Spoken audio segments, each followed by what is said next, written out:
My son woke up in the middle of last night, ugh, just scared and man, not enough sleep. What's up, Twin? Puts one love CTDS. What's up, guys? Yeah, I just didn't get enough sleep last night, man. My son woke up scared in the middle of last night because the room was dark. Whew, we're awake. Let me see if we have any other stuff dropping that we can cover today. Bear with me. Let me pull all this stuff up. I know SoFi drops their earnings early. So Wall Street's kind of waiting for SoFi numbers to come out.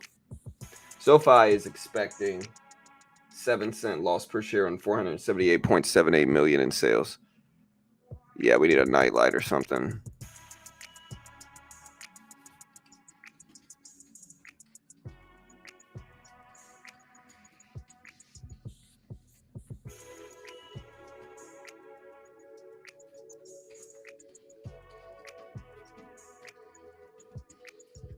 So just SoFi drops earnings. Vote whether you think it's a beat or miss right there.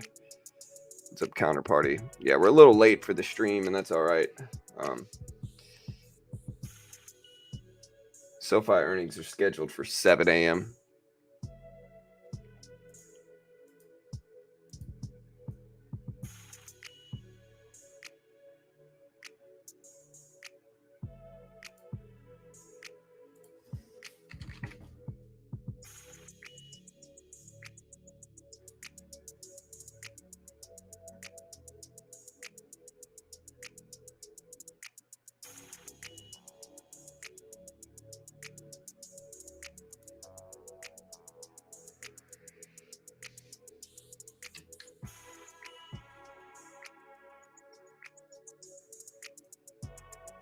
Make sure this is still good. All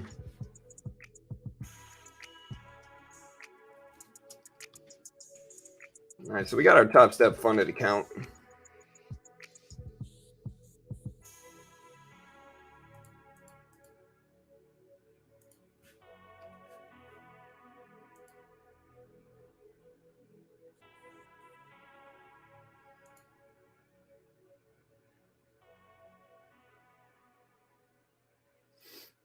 All right, guys. So yeah, looking at the news, here's Tesla. Tesla at 266. We got Apple up there, 195. We can pull up SoFi here and see SoFi. Been having a really nice tear this morning, up on the upside at 1040s right now. Just a huge move. It opened up the morning on last week at like 9s, and so it's at 1040s. It's a pretty good move. Let's see if we can break like 1050. But again, you can kind of see SoFi here, just a huge run over the past like 24 hours of stock price action here. I'm down basically 1050s right now. I need some coffee, man. I've been watering down my coffee, but I'm not going to be able to today. I need coffee. All right, so 74% of the votes about SoFi think they're going to beat. 26% think they're going to miss. Could be up ahead of earnings. Downgrades aside, Kathy Wood bought 1.27 million shares of SoFi, and that dropped on the 27th, so a few days ago.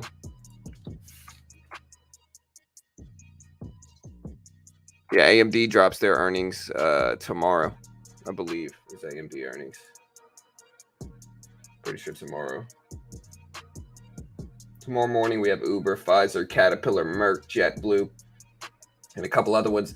And then we got AMD tomorrow evening, which we're going to stream, and then Pinterest, Starbucks, MicroStrategy as well, Caesars, a couple other earnings that we're going to cover.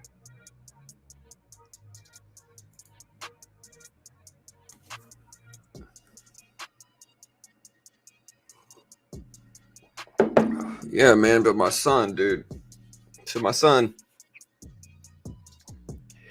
he gets scared in the middle of the night.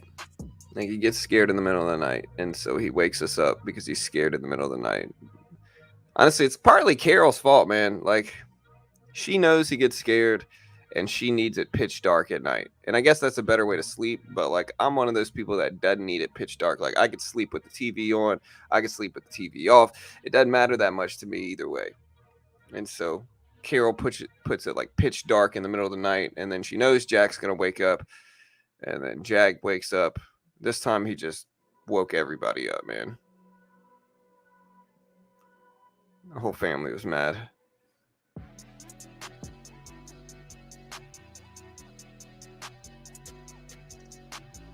SoFi rallying ahead of earnings. Yeah, and their earnings are scheduled to drop at 7, so we're supposed to drop at 25 minutes for SoFi here.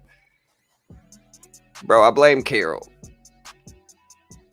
It's not really her fault. Like, she just wants to sleep in the total darkness. And, like, I'm much less picky about my sleep, but I didn't get that much sleep. I got, like, 6 hours, I would say. All right, looking at our poll, we did do a poll here. 74% think SoFi is going to beat, 25% think they're going to miss. Vote on the poll real quick. It's super helpful. Hit the like button as well if you haven't already, guys. All right, we're also going to take some trades. I think I'm gonna use some AI today. I've been reading this book on AI, and the book is right.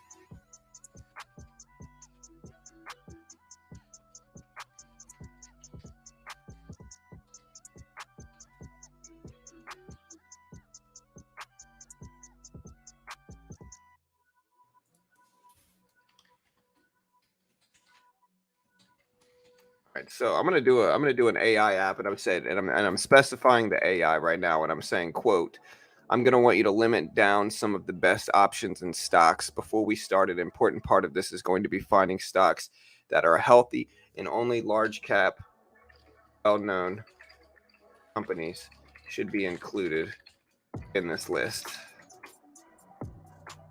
I want stocks that only have a PE ratio under 35 and that are down over the last year and a half. Please list the best stocks that fall within this criteria. All right, please list the top 5 best stocks. And I can't use ChatGPT. I'm gonna have to use Bing. Is what I'll have to use here. I have to use Bing.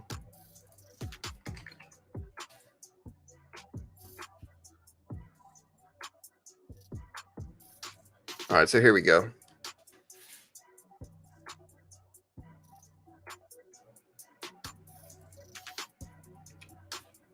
All right, so I asked Bing AI this.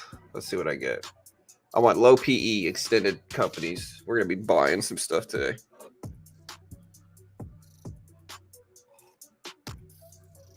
All right.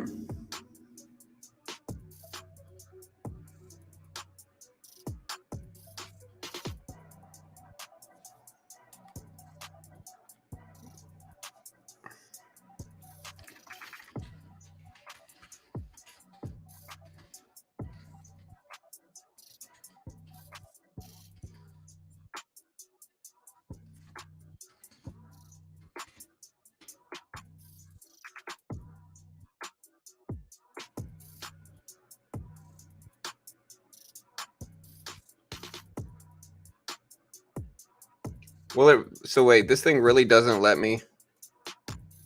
Okay, I'm gonna go to Bard then. This is the problem with ChatGPT, is that they're not really giving me that great of answers. This is why Bard is better. You know, basically it gave me, I'm sorry, but I couldn't help any information about large caps that have a P ratio under 35. See, that sucks, dude. I don't want to use you. Then I'm gonna go to straight Bard then. Bard, help me out.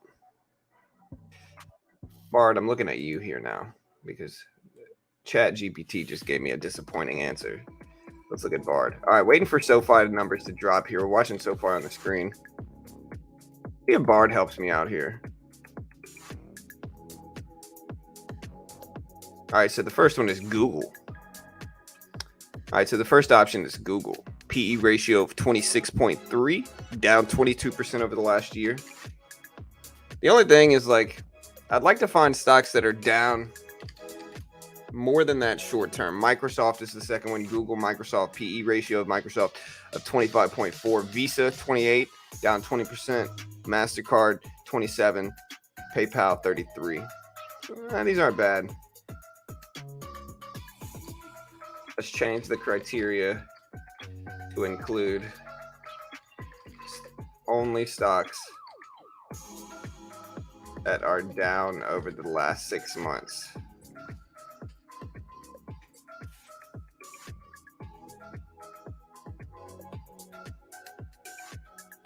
All right, so here's a list of stocks that are down over the last 6 months. Johnson & Johnson, a 20 PE ratio, a PE ratio of 20. Gapping down, I believe, on earnings or something. Let me see. So Johnson & Johnson's actually gapping down overnight tonight. Let me see. So their second talc powder bankruptcy case thrown out. So a New Jersey bankruptcy judge threw out the second Chapter 11 case that Johnson & Johnson filed to resolve its mass talc liabilities, again shutting down the healthcare product company's plan to achieve an $8.9 billion settlement. Judge Michael Kaplan of the U.S. Bankruptcy Court in Trenton, New Jersey, said that Johnson & Johnson affiliate LTL Management LLC, created to carry the company's talc-related liabilities into bankruptcy, wasn't sufficient financial distress to warrant granting its legal protection of Chapter 11. Damn. Okay, so that's one. Johnson & Johnson. Walgreens.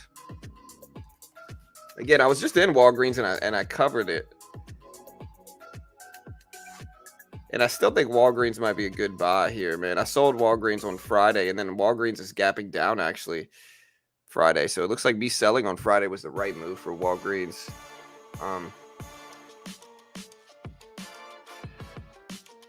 The earnings are supposed to drop at 7 a.m. market time, so in about 18 minutes. Hey, what's up, Pawn? How do you play options on SoFi? Well, you got to wait till the market opens, bro. All right, I'm using Bard. Again, Bard is better, I think. Pfizer, Abbott.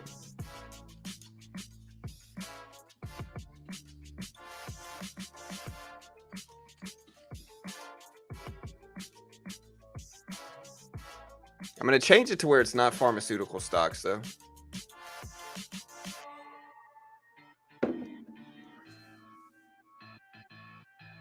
All right, Meta, PE ratio of 15.6, down 37% over the past 12 months. What? I don't think this is up to date, actually. What? Okay. All right, bro. When was Bard finished?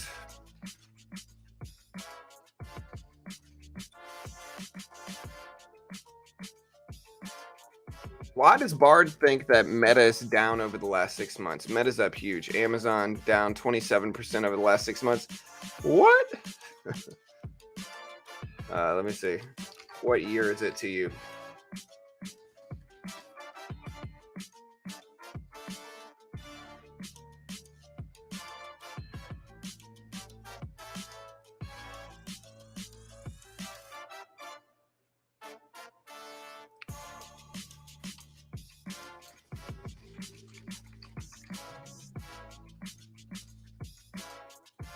I'm going to tell it. Meta's not down over the last 6 months. Your source there is incorrect.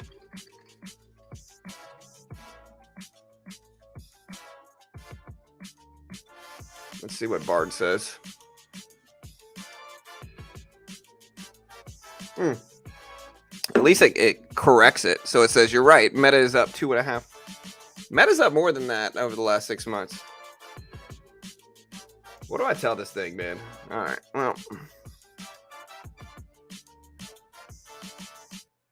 Yeah, I'm still in AMC. I've been in AMC. Still at Disney, too. And Disney's still doing pretty well. I think I might add some more into Disney trade. What's my size here?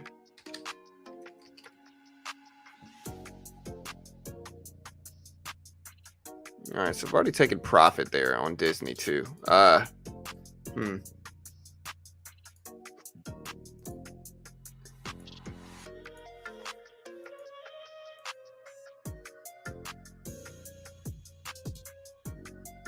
I'm in Snapchat as well. Somehow I'm green on Snapchat also. Bard is Google's version. Bard is Google's version of AI. All right.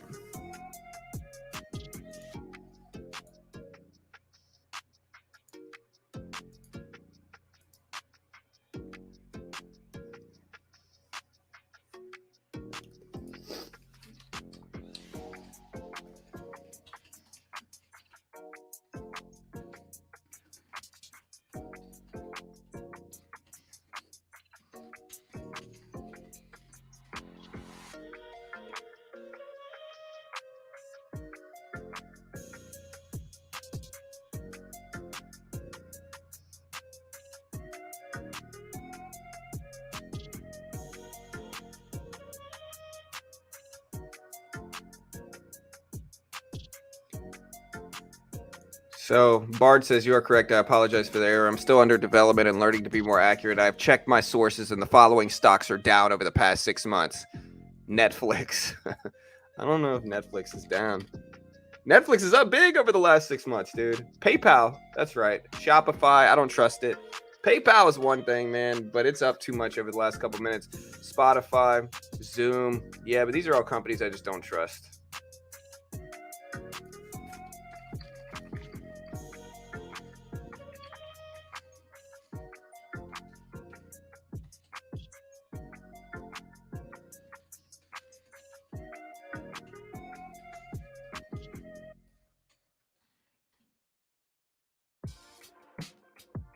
Telling Bard to change his answer settings to find the most recent updates to ensure accuracy.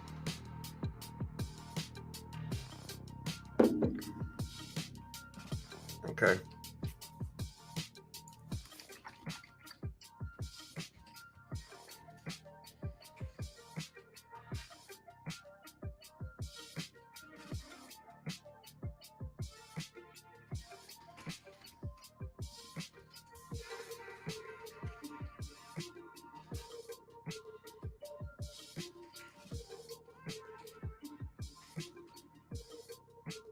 I asked what are 10 low PE companies that are blue chips that are down over the last 3 months. We still got about 12 minutes before we get SoFi numbers to drop. So again, you can kind of see SoFi is up big. It keeps telling me Johnson & Johnson. At least they got it right. Walgreens, Johnson & Johnson, Pfizer, Abbott, United Health, Home Depot. Ooh, Home Depot might be a good one. But Home Depot's not down over the last 6 months, though, man. I guess it would be, actually. So if you go to November, if you go to December, January, February, March, April, May, June, yeah, July. All right, I guess you could consider Home Depot down, but it's still up so much that I'm not buying it. Walmart, where's Walmart at? Walmart's up a little bit too much also. I don't mind these latest picks, though. But again, we're looking at SoFi here. SoFi has a bunch of news. Let me see if I can ask Bard what the news on SoFi is today.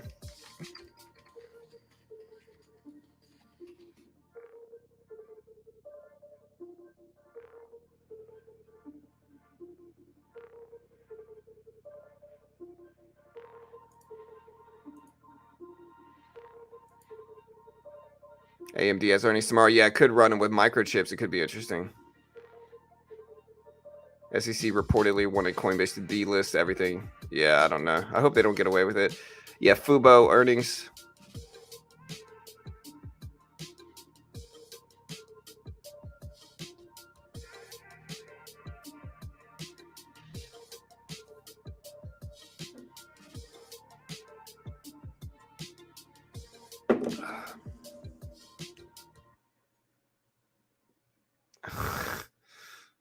Melissa, what a ridiculous question. Now, honestly, it's very telling though, because it's kind of like sometimes you ignore people and you're like, hey, this is probably this troll, and then like they show their face sometimes with stuff like that.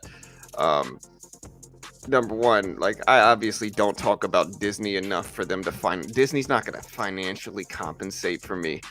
Like, what a ridiculous statement. Again, it just shows political bias, is what it shows.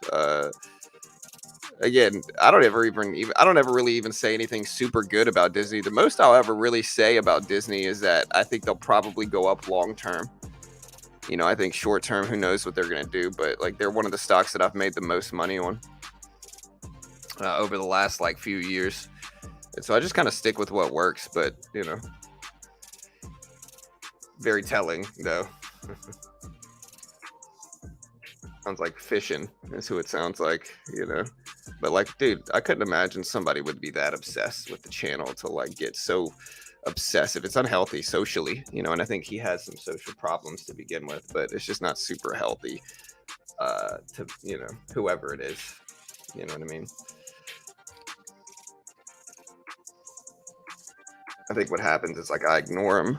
So it's like they get kind of for lack of a better word, they get kind of, they have to be super trollish just to get me to respond. And so they say stuff like that, man. It's just weird. I got crushed in the last Sofi earnings. Yeah, Sofi ripping up, man. What a big move. AMD earnings will be the most telling.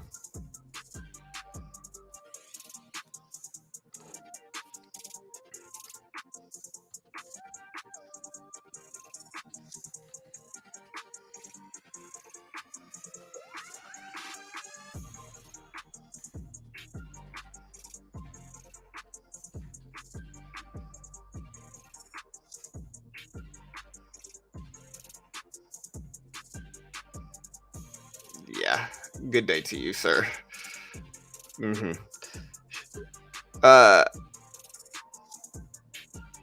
No, it's all good. I'm just gonna ban the trolls.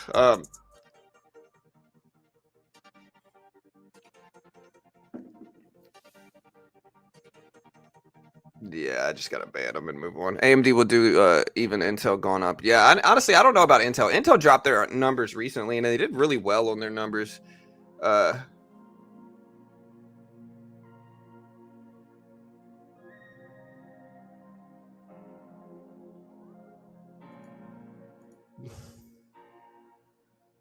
Come on, man.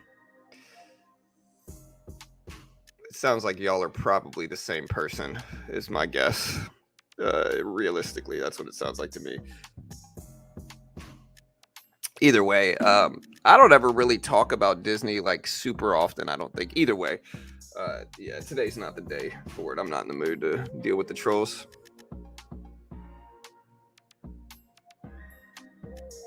I'll let Stuart. I'm not gonna ban you just because you're regular here, but you know. Again, the reality of it is, guys, I don't care about Disney's political stances, man. Like none of that matters at all to me. I'm holding Disney, and so I'll talk about it because it's one of the stocks that I'll regularly hold. Yeah, for sure. Those AI bots are getting more advanced. They really are, to be honest, man. Again, we played with them this morning. We got some good stuff too, in terms of like answers. Now, I don't know if I'm going to buy anything based off of the AI's answers. Yeah, and again, to put it into perspective, some people are saying it sounds like I got triggered. What I will say is like running a community like this, it really does kind of take patience because like you'll get people and like you start to watch people and like a lot of people act the same, you know. So I'm trying to think of the easiest way to put this. The easiest way to put it is like you got people that create fake usernames and just kind of say the same thing under different usernames. We've gotten those attacks very often, you know, out on the channel. A lot of the time, like I said, they come from like people who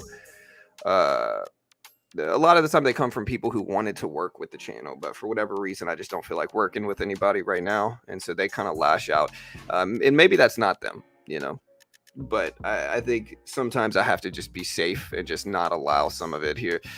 Again, I don't think I ever push one political side, at all. The reason I talk about Disney is because I think Disney is one of those stocks that is just beat down short term.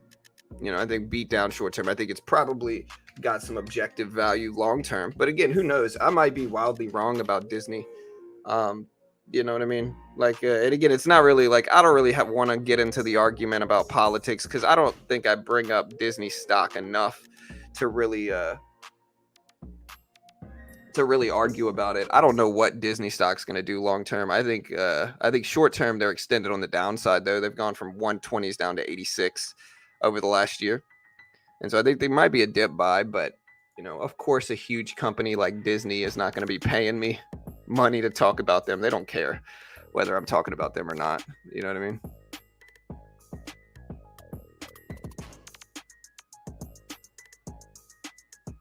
Yeah. And so we just got to kind of ban them and move on. I mean, that's just kind of how you got to do it. Again, they're going to get dramatic. Some of them are going to create fake accounts and then act like everybody just wants me to do one thing.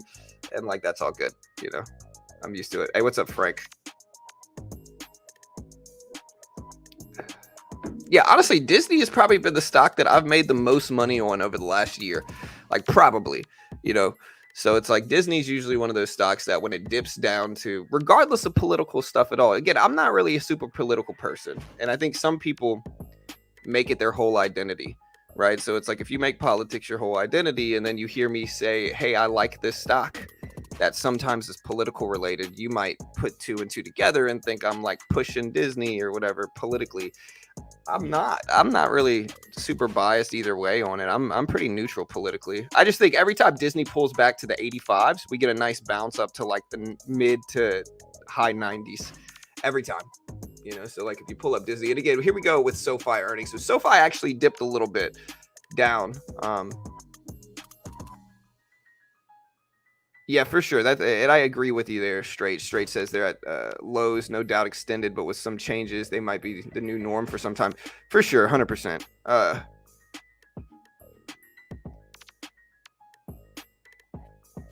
don't know why Disney's up. Again, I really don't know why Disney's up.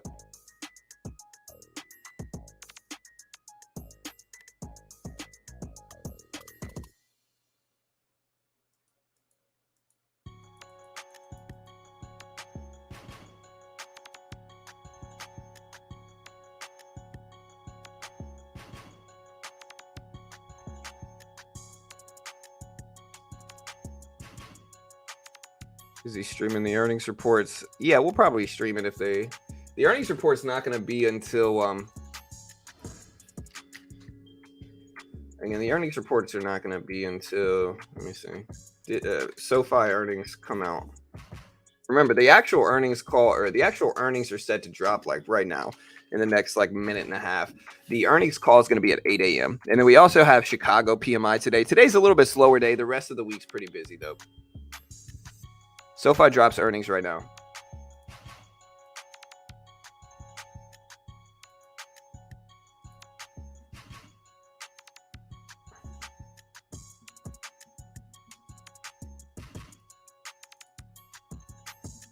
All right, and again, we're going to cover them as soon as they drop. SoFi bounced it up a little bit short term here. You can kind of see it right there at 1040 right now, 1035s.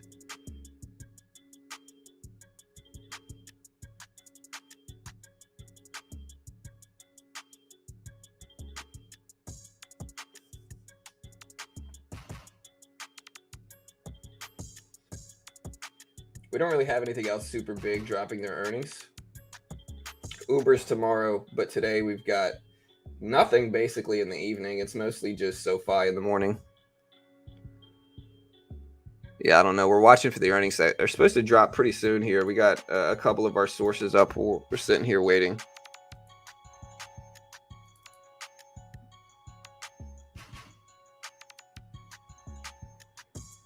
All right, so there's SoFi. Still nothing out for their earnings here.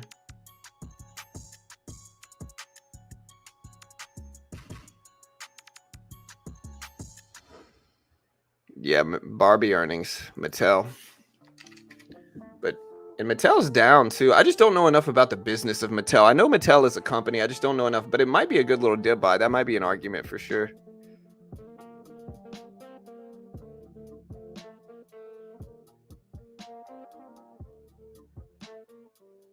No, I have Windows and Topstep works great on it.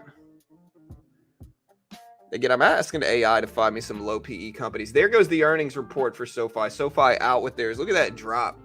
So SoFi dumped down just now from their earnings. Huge drop down to 10.11s, 10.10s here. Huge drop down, guys. Wow. Look at this. We're tracing back up though at 10.22s. The earnings just dropped for SoFi.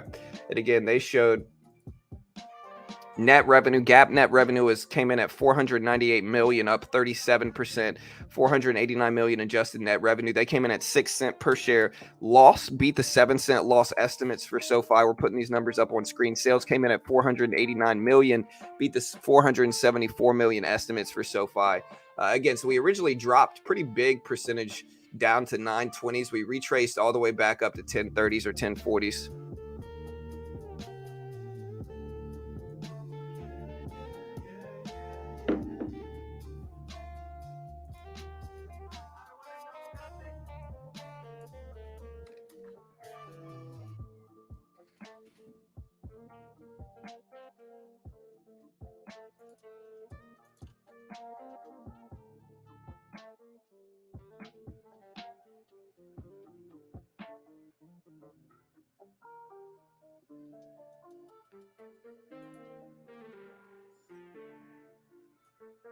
Too late. Yeah. So again, SoFi out with their numbers here. Again, you can kind of see the big drops on SoFi. They posted a second quarter loss per share of 6 cents. They expected 7 cents, so a slight beat on terms of losses. Tesla ripping up to 266.90s here. Again, second quarter loss per share of 6 cents. Loss beat the 7-cent loss estimate. Sales of 489 beat the 474 estimates. They also raised their fiscal year adjusted net guidance to 1.974 billion to 2.034 billion versus 2 billion expected. So higher than expected guidance numbers here. Again, you can kind of see their guidance numbers on in the chat right there. We just posted it in the chat. There's the guidance numbers right there. So again, guidance came in from what I'm seeing better than expected. 2.034 versus 2 expected.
All right, so we're gonna add a little bit more to this.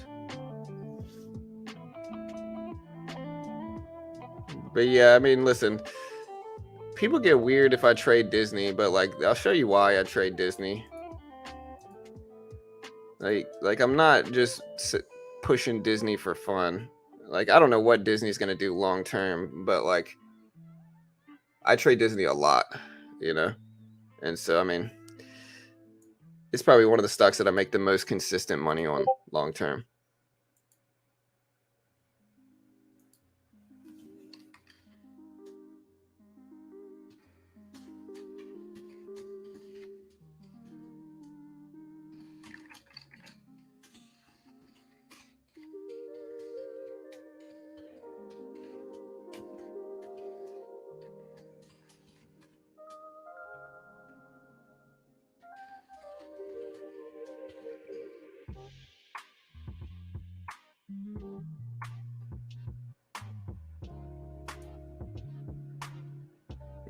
So the manufacturing PMI numbers are today.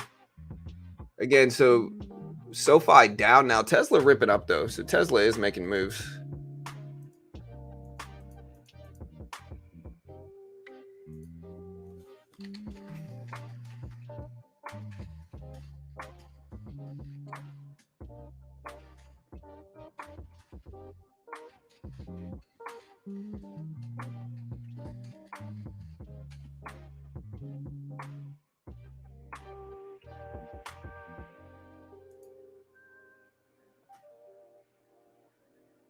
Yeah, so again, we are back down to 980s for SoFi, 980s. Again, we can look at SoFi.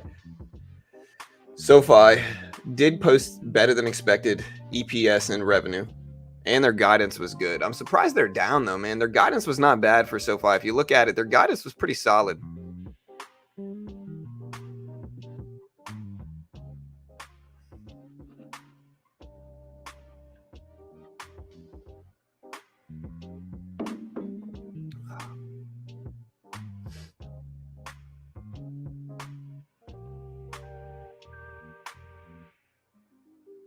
Yeah, I don't know about how much the Barbie is going to do for Mattel either. That's the only thing stopping me from doing it. I would think other traders would have that stance too. Is my only worry.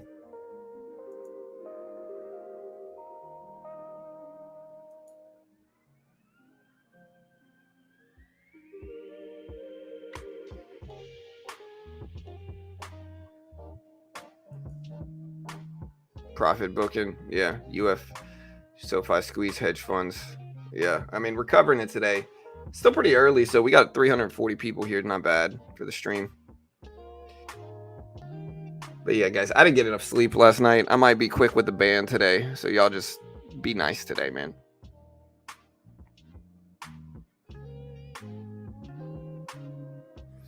Yeah, I mean, I'm surprised it's down. I mean, it's up a lot, and I think people are just taking profit. I think most likely.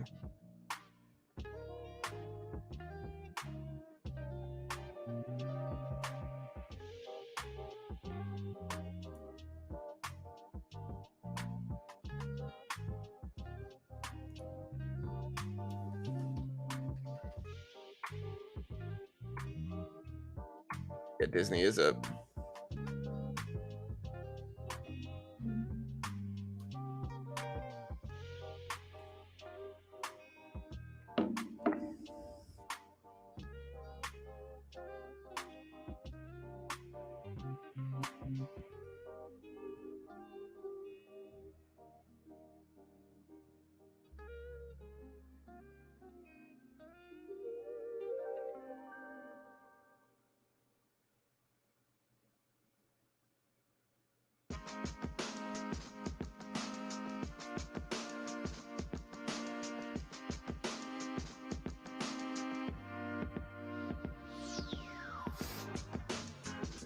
Yeah, Nvidia at 467, so we're looking at that, but man, look at Tesla. The question is, does SoFi hold, man? Again, they're up a lot. If we zoom out a little bit, SoFi's up a good bit over the last day, but they're kind of giving it back right now, man. Like, you can kind of see this drop. We're at 975s.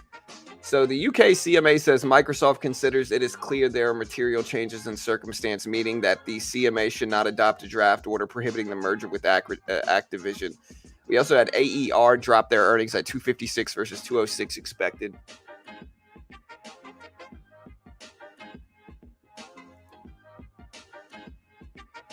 And again, I am using AI to try to find some stocks.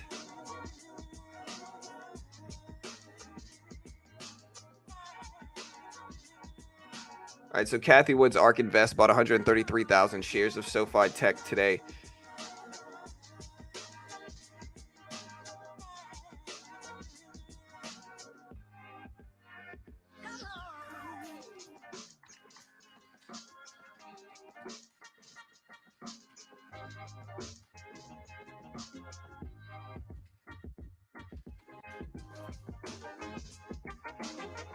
So SoFi tried to bounce at 980s. Look at Tesla here, guys. Tesla testing highs at pre-market at 267.30s. Let's see if there's any news.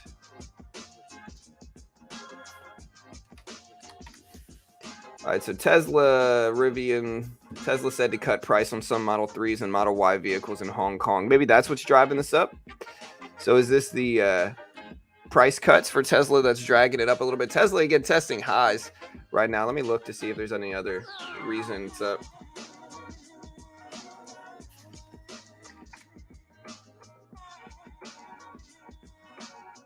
See Adam Aaron, CEO, the AMC CEO, making some posts about something.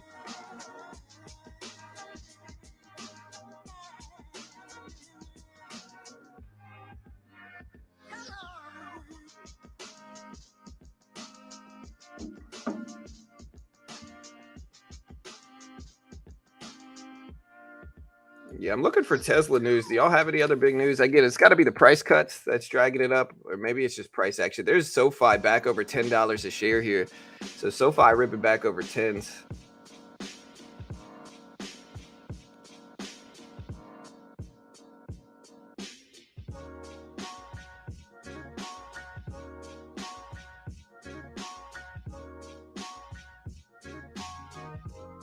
When price cuts, the stock drops.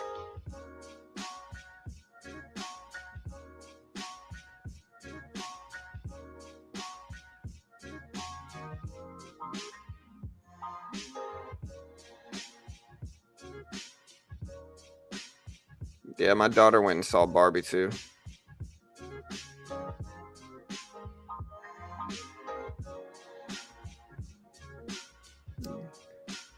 Yeah. I don't know. Regarding like what happens with Barbie, I don't know.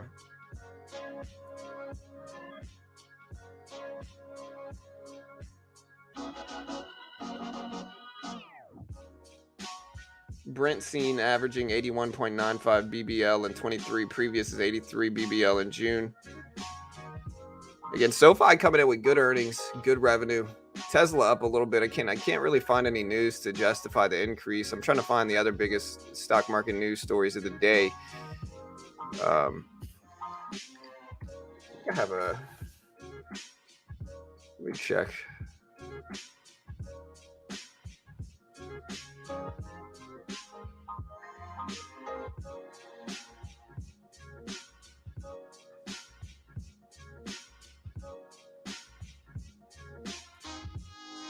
Thoughts on Tupperware? I don't know enough. I don't know. I've heard different good things about Tupperware, but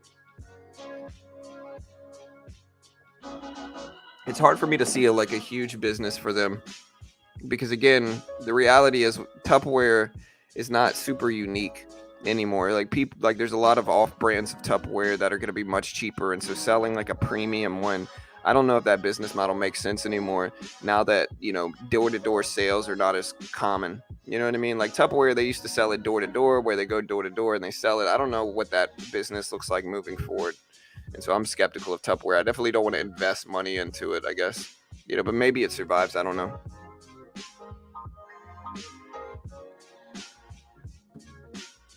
Yeah, Raphael, again, man, I've said my view on it many times. I'm just gonna again, people are complaining that I'm even talking about it, saying I talk about it too much. Even if they're trolls, which is certainly what they are, regardless of what they say, I'm just gonna not talk about it anymore today. Or I'll talk about it, but I'm not gonna. I've already said my view on it. It's all good. Yeah, I just can't imagine that Tupperware specifically is a company that does really well, but again, I really don't know. It could prove me wrong, that's for sure. I mean, I would think Mattel, if it was going to have sympathy with Barbie, it would be up big. Mattel is up a lot, really, over the last couple. It's up 30% since March. March was at 15s. It's over 20 now, so it's up over 30% since March. I just don't know. I don't know enough about the company. Maybe the holiday season, maybe stocks do well during the holiday season, and I'm looking at it, but Mattel didn't last holiday season. The only time they started to rip up in mid-December, they pushed until January. I don't know.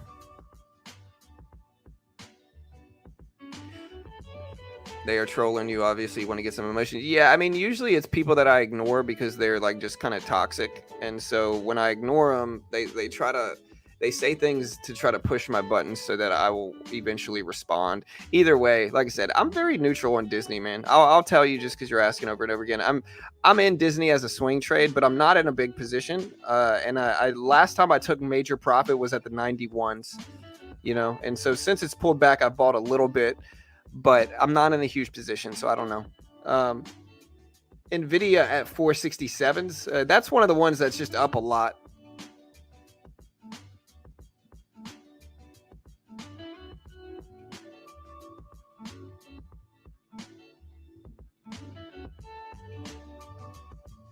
Yeah, obviously they're not paying me to again, that's just something they're saying to try to, you know what I mean? Again, we've had some very obsessed viewers, like, for lack of a better word. I feel bad for them. I really do, because it's like that's their life, you know. But like I gotta learn to just kind of tune that stuff out and just ban them and not worry about it, you know. Again, Nvidia right around flat, right around break even. The question for SoFi is, does it hold over 10? $10 seems like a psychological level. You can kind of see $10 right here. There's 10 right there. And again, I think $10 is going to act as like a resistance level here if it can't push back over it. There's a little bit of a drop. It's at 994s. And we are funded in one of our Topstep accounts today. So we are funded. We're going to look to get into some more trades today too. I might start to add to some of my positions here. I'm looking for stocks that are down on the year. And then I'm trying to isolate it through PE ratios using AI is what I'm trying to do.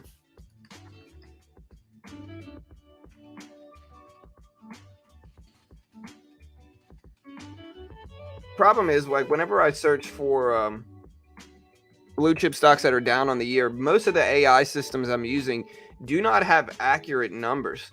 Like Johnson & Johnson is one of them. I still think it's down on the year. Let me see.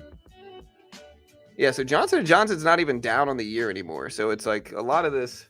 Walgreens is one of them. Like Walgreens is still one of those ones that I might want to like buy and put some money in.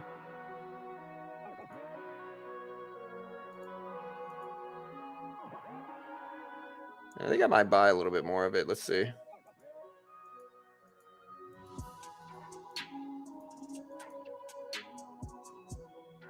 Wait, when is Walgreens earnings, though, is the question. I know Walgreens drops their earnings, too. September. Okay, so we got time. All right, so good. Walgreens is out with theirs.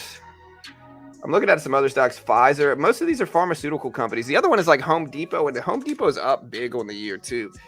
So Coca-Cola maybe, but Coca-Cola is still pretty much flat on the year.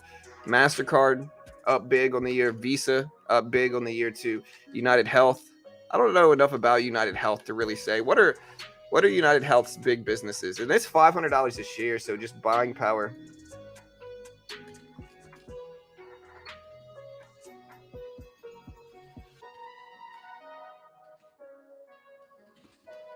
All right, so I'm asking the AI to exclude all healthcare and pharmaceutical stocks from the list and just get the other stocks. But Walgreens is one of the ones I just bought. Walgreens seems to be okay as a company. So Home Depot, Procter & Gamble. What about banks? Wells Fargo's still up. Goldman Sachs. No, not really good enough. Bank of America. Bank of America is down, but it's made a big rise back up over the last couple minutes. IBM is okay, but I don't know enough about it.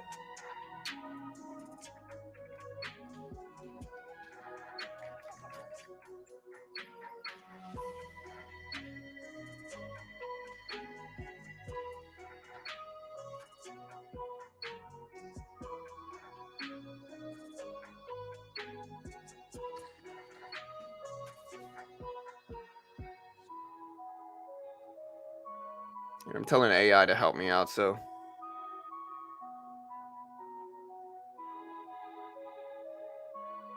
All right, so McDonald's, MCD. See, McDonald's is up on the year too. Costco is up big. Boeing is up big. See, it's hard to find stuff that's actually down on the year. Even AI gets it wrong. Southwest is down. Delta, United Airlines. But a lot of the stuff's still up on the year.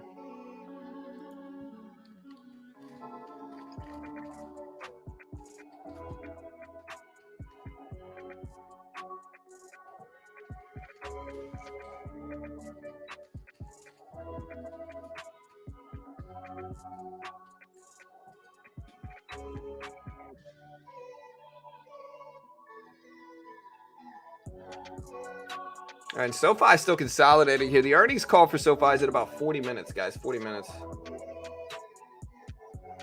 PayPal earnings. Yeah, that might be interesting.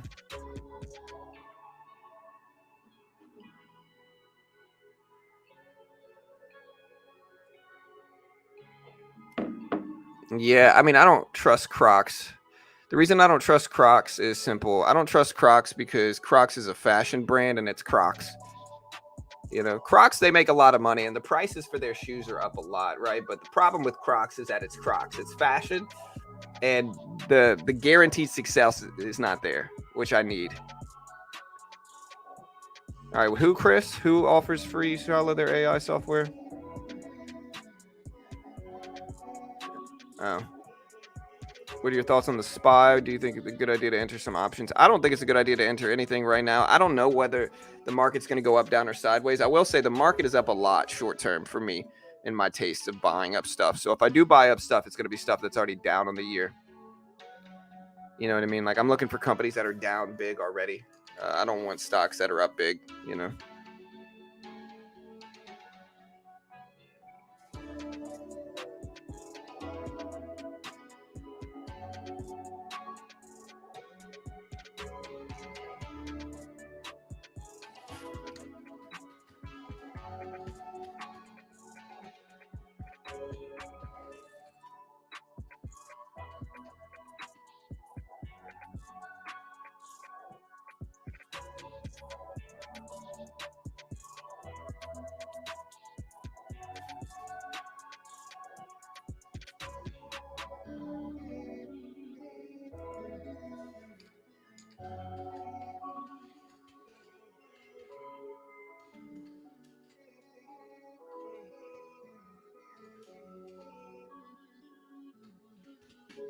I'm asking it for some blue chip stocks that are down at least 5% over the last 2 months. Let's see if we get something good.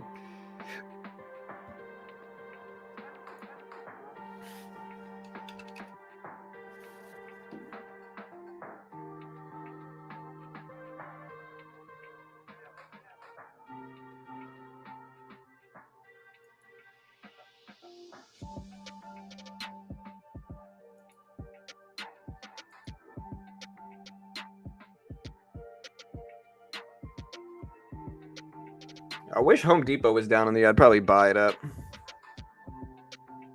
Yeah, but Lucid is certainly not a given. Neither is Rivian, so it's definitely not as guaranteed. SoFi is still consolidating here. Tesla pulling back a little bit now too. Um,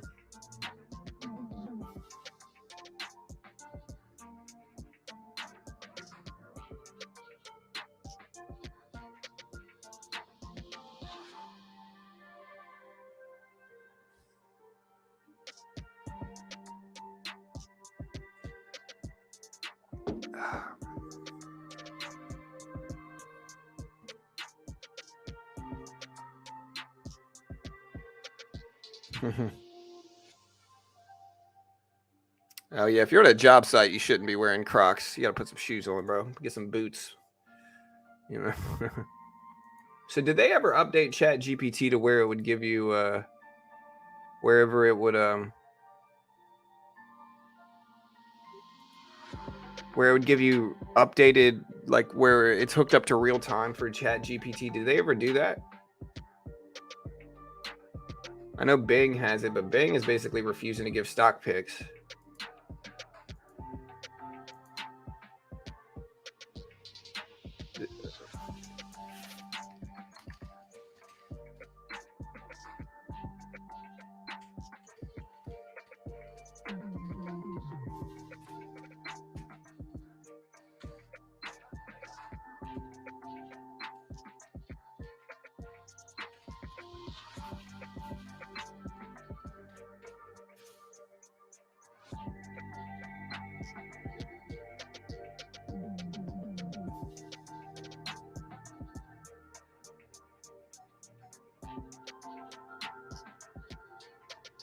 All right, so basically, Bard,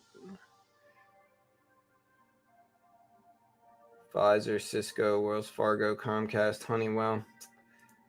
See, I just don't know enough about it.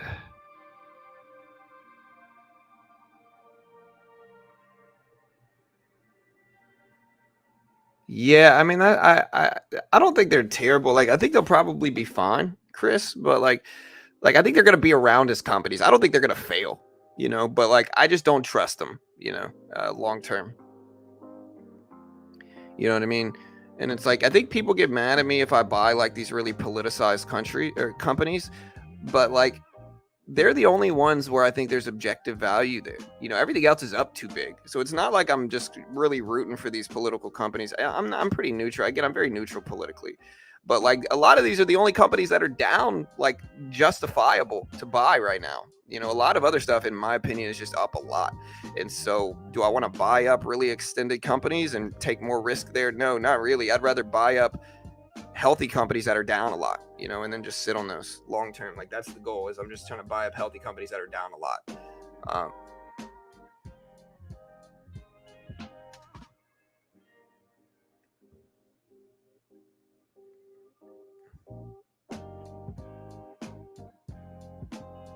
Let me ask ChatGPT.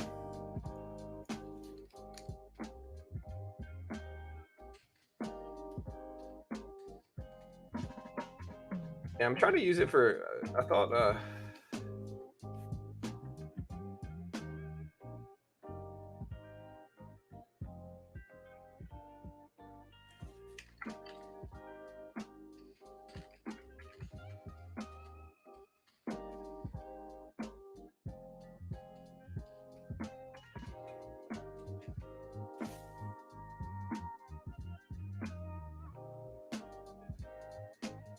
All right, so I'm asking Bing another option. All right, so it gave me some.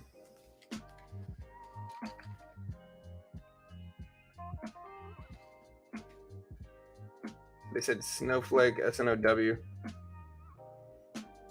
And Snowflake is big for earnings too, right?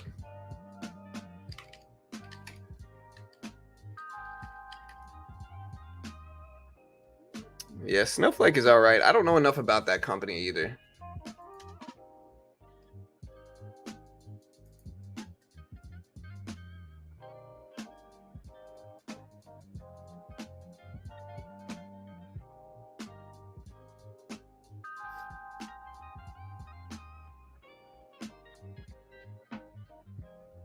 What did I buy to this morning? I bought a little bit of Walgreens, but again, I have no idea what it's going to do.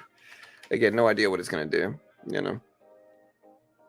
I'm just kind of buying in, see if we get a bounce on Walgreens. I think Walgreens is still pretty big, well known.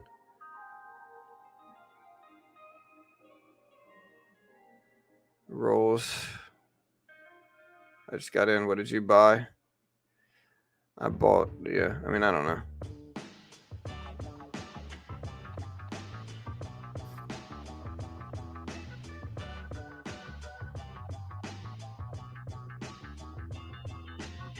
Yeah, SoFi down a lot on earnings here. They're testing the lows here. The low of pre-market for SoFi is now 9.29 right now. And earnings season's kind of my favorite part of time because it gives me some cheap little dip buys. The other one I bought pre-earnings is Snapchat. And again, we're green on Snapchat as well now. So we are effectively green on Snapchat after buying the dip. So you love to see it again. Green on Snapchat, I'll take it.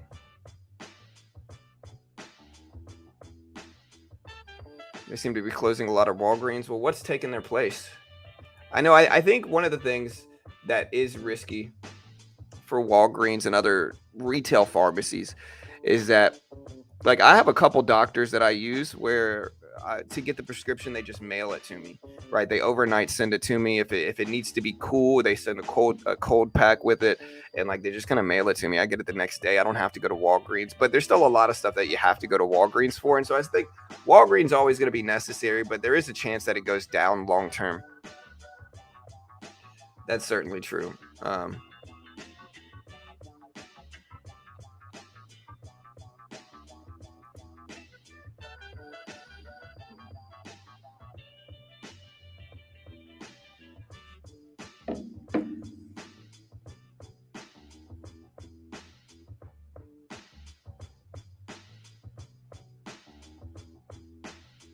All right, look at Tesla still rip up again. SoFi bouncing right at the bottom here. So I'm going to drag this level to the bottom here. Look at this.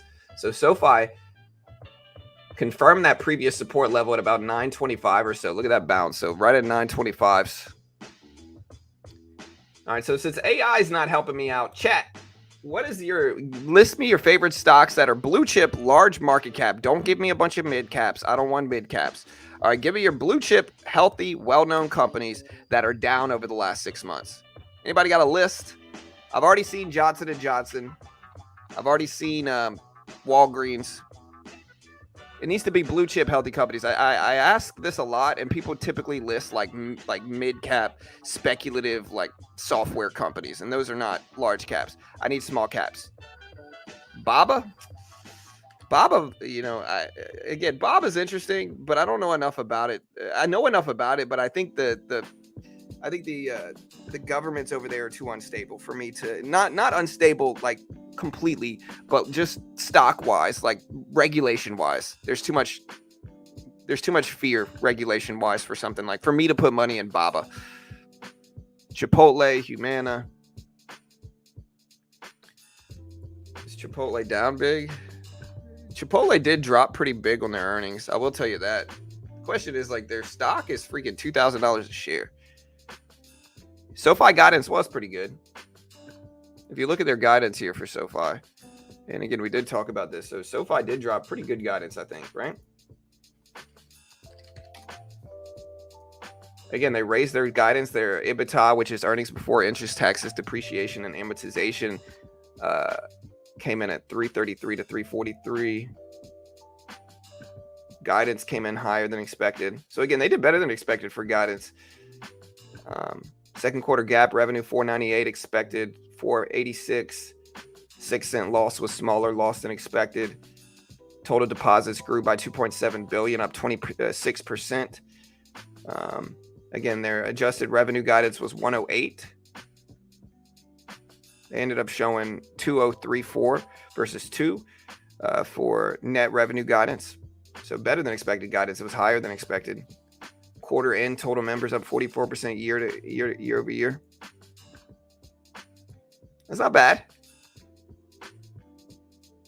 DraftKings, man, it has been a minute since I looked at DraftKings too, but DraftKings, bro, has had a great run over the last year, man. DraftKings, I remember DraftKings was in 12, 13, 14s, and I liked it a lot when it was at 12, 13, 14s. If you guys remember, I used to buy this one all the time. The problem for DraftKings now is that it's up too much. It's at 32s. So it's that's pretty high, man. I'm not trying to buy it up here. It's too extended. I think it'll probably be fine, but the question is, does it pull back a little bit leading into that? I really don't know. Again, do y'all have any other large caps that are actually down over this year, guys? Anybody know any large caps that are down over the last year to 6 months? Y'all have any?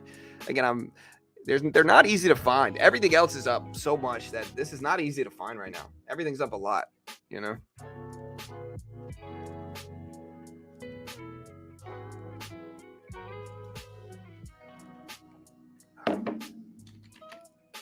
Kraft Heinz.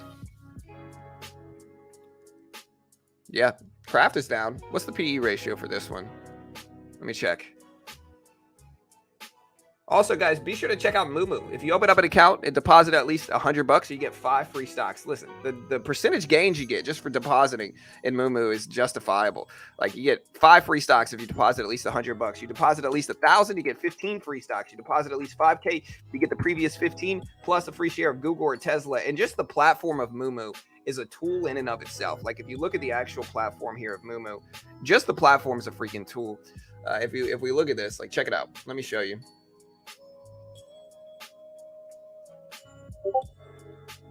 So if you look at the platform, again, you can go to Explore. There's so many different tools that they give you, so many different useful tools where I can find a lot of these earnings that are coming out. I can go to after hours, pre-market, see what hot stocks are moving, see IPOs that are dropping today on the right side. I can look at the best performing sectors. You can see solid state batteries, live streaming, SPACs, education, EV, charging, NFTs, and more running. I could look at a heat map and see most stuff is up, specifically Google up a lot, Nvidia, Johnson & Johnson, Amazon, Apple, Microsoft, all had pretty green days.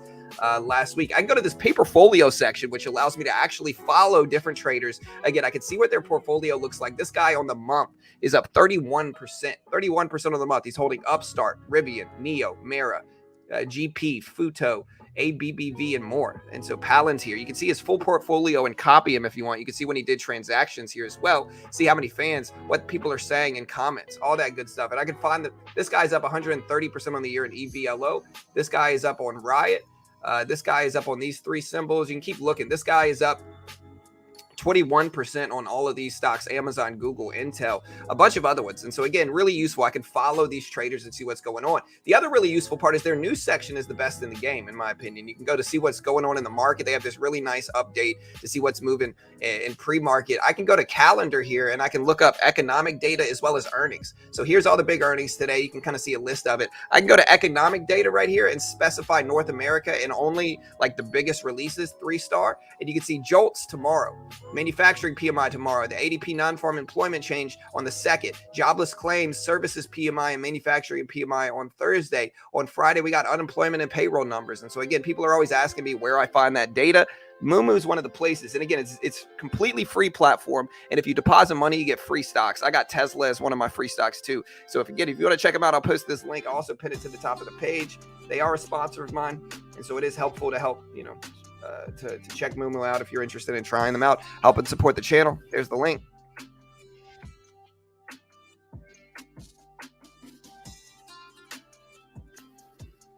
UPS, Tyson, pretty good list. Appreciate the PayPal. Yeah, PayPal drops earnings coming out though. So PayPal actually has their earnings report coming out pretty soon. But I'm looking at PayPal. I don't mind it. I'm looking at Kraft Heinz, but I'm trying to see what the PE ratio is for it. So KHC, Kraft Heinz. Again, the problem is that their earnings are in 2 days. And so for me personally, I don't want to buy that up because their earnings are too soon. If I look at data coming out, their PE ratio is pretty low though. It's 18. So that's very cheap. So we'll watch Kraft Heinz for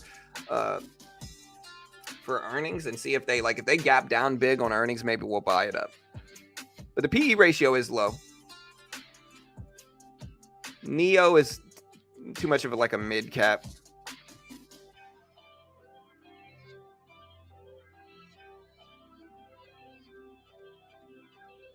Tyson Foods. Tyson is down a lot. I'll give it that.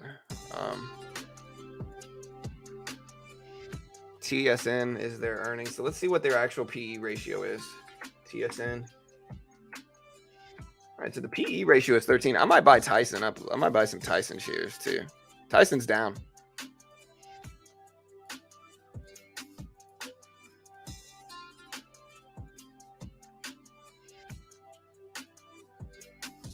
All right, so Tyson was a good one. I think I bought a little bit of it up. I don't trust AT&T.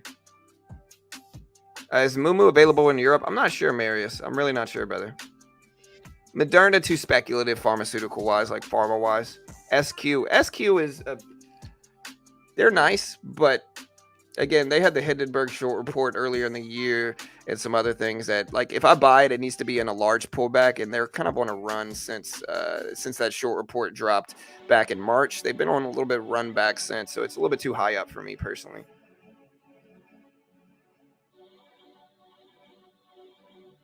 Yeah.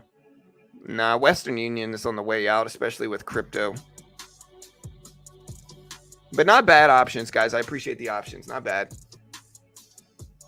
I don't know enough about Bristol Myers to say whether it's a good company or not.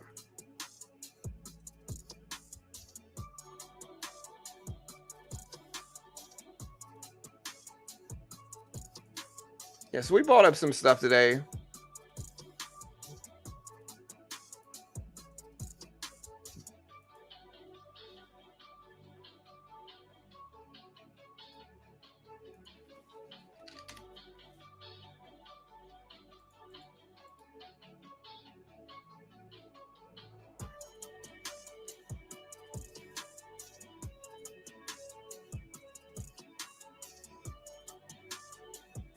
Yeah, what's up, Beach Bum?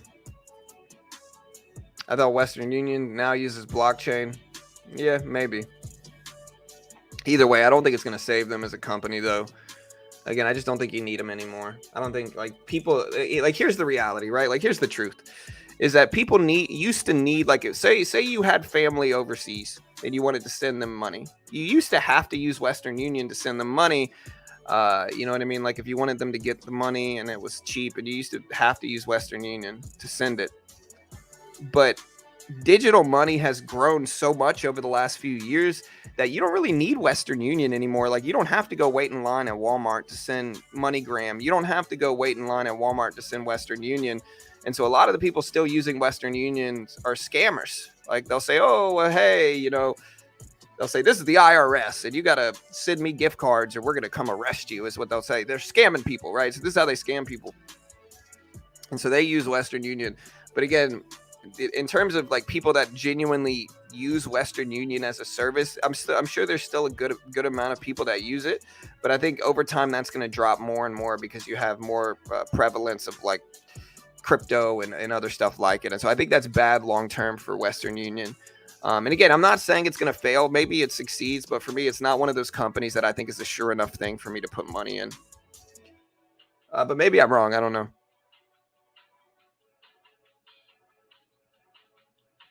Yeah, maybe so, Nico. Oh no, I'm sure there's a bunch of people that still use it for sure, Chris. But again, and just in terms of it being a stock I want to put money in, it's not. It's just too risky. And again, maybe I'm wrong. Maybe Western Union succeeds. Again, I really don't know. I just think it's again, it's not a sure enough thing for me to want to put money in.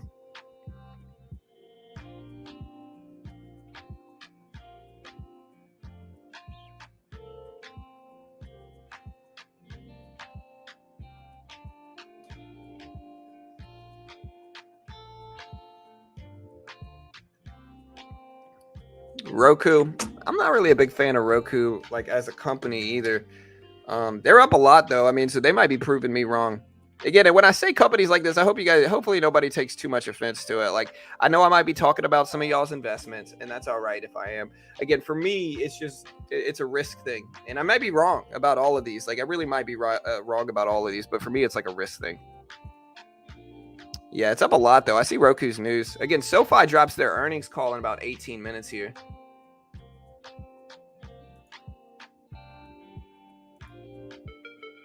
Do y'all want me to stream the earnings call for SoFi? Let me do a poll here. So we did this earnings. 76% said beat. Should I stream the earnings call?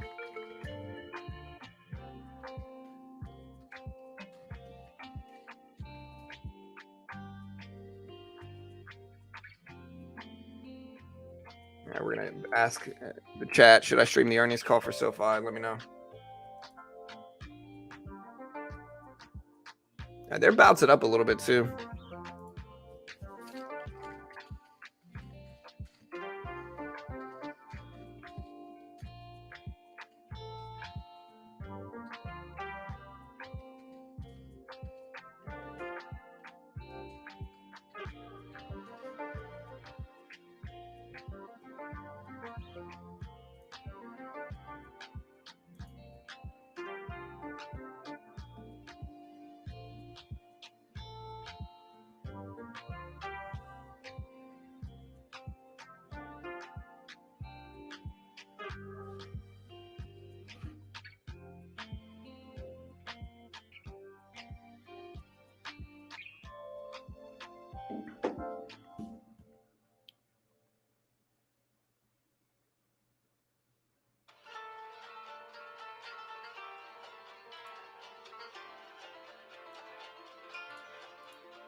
Yeah. Yeah, I'm watching a lot of these here, man. SoFi bounced right at that level we talked about. So again, we saw this 930 level. We talked about it a bunch, and now we're bouncing right there.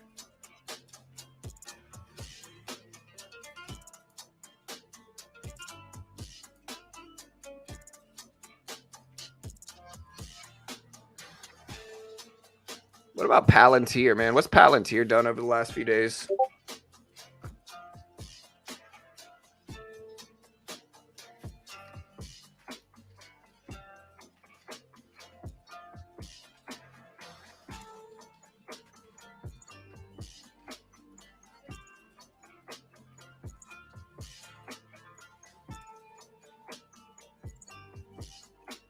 Again, we're going to go ahead and stream the earnings call.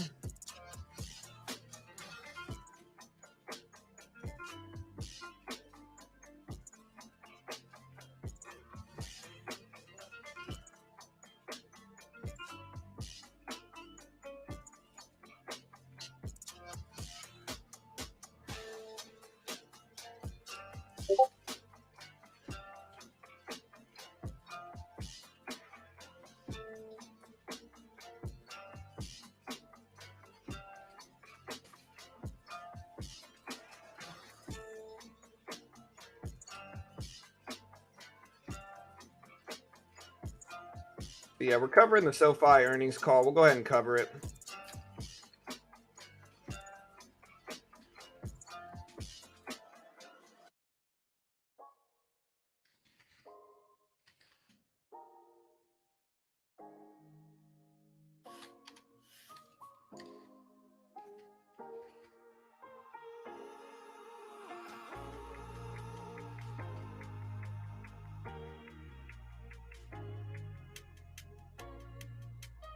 Yeah, so again, we do have SoFi numbers here.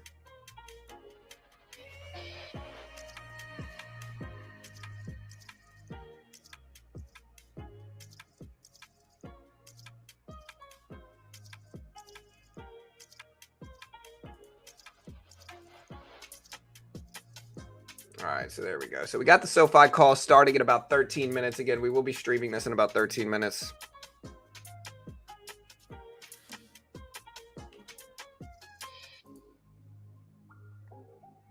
How was your weekend? My weekend was good. Again, I didn't get that much sleep last night because my son was scared. He woke up and he's kind of scared of the dark. And so he woke up last night. Aside from that, it was good. But I'm tired right now. He just didn't. He woke up at like 8 a.m. And SoFi started bouts. Tesla's still consolidating here. NVIDIA went green on the day as well, guys. So NVIDIA just pulled back and went green on the day also here.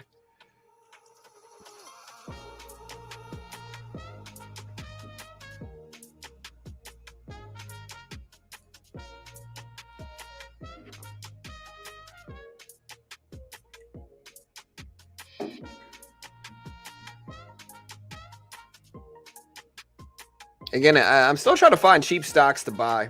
So let me know if you guys have any. I'm still looking for cheap stuff to buy.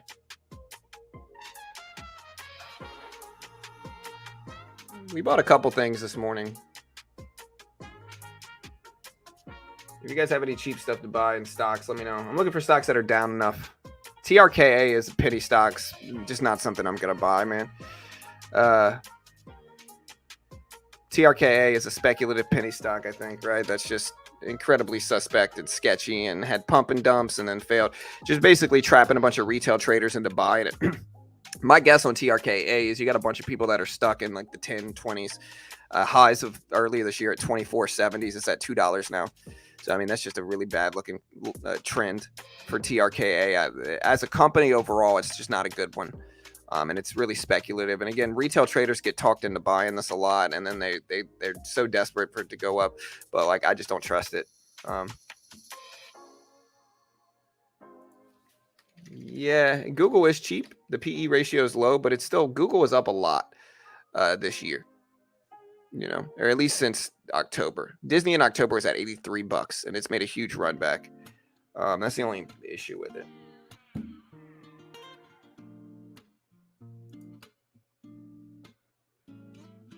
Anything else cheap? Amazon. Amazon's not bad. Amazon's almost red, but I think the PE ratio of Amazon is very high, right? What's Amazon's PE ratio? So Amazon's PE ratio is 300 plus. It's a little bit too high for me personally. DFS. I saw somebody mention UPS. I don't know enough. Like, I don't trust that one enough long term. And probably it'll be fine, but I don't trust it long term. Discover dropped a lot, but this is the credit card bank Discover, right? I don't know enough about their business to really say good or bad things. DocuSign, I think is really replaceable. You know, they're down on the year, but it's not one of those ones that I think is going to have huge growth, because I think it's already had its growth phase, and now its competition is becoming saturated. Maybe I'm wrong though. Kroger's probably okay. Kroger, their margins have got to be good, but again, they're up on the year. I'm looking for something that's down on the year. U.S. Steel, it's going to move so much with metals that it's going to be hard to gauge actual strength. Also, like the long-term chart on U.S. Steel is down, so it's had a back all the way back since '96. U.S. Steel is down over the last 30 years. That's not one I want to invest money in. Neo, and again, I know what it might sound like to some that I'm just kind of crapping on everybody's stocks. I'm really not trying to. I'm just very specific with what I'm willing to buy. Like, I'm very conditioned. Like, it needs to be specific conditions. If it doesn't hit those conditions, then I'm not going to buy it. And so I'm not trying to reject everybody's picks. I just have to be strict with what I buy. Neo's kind of mid-cap territory, where it's an overseas stock. And one of my rules is I don't really invest in companies overseas because of unstable governments. I just don't trust it. The governments are too unstable there, especially with stuff like this.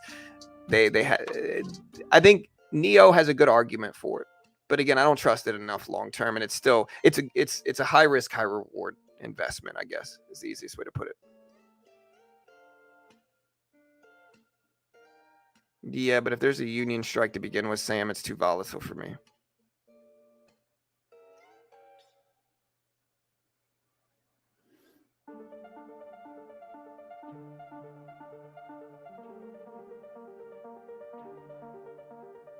All right, guys, 8 minutes. And again, we are going to stream the SoFi earnings call. 8 a.m.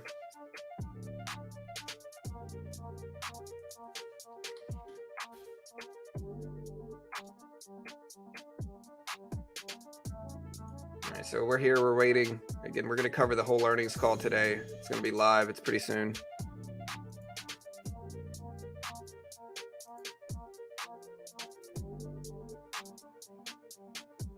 Sorry, I'm loading up on All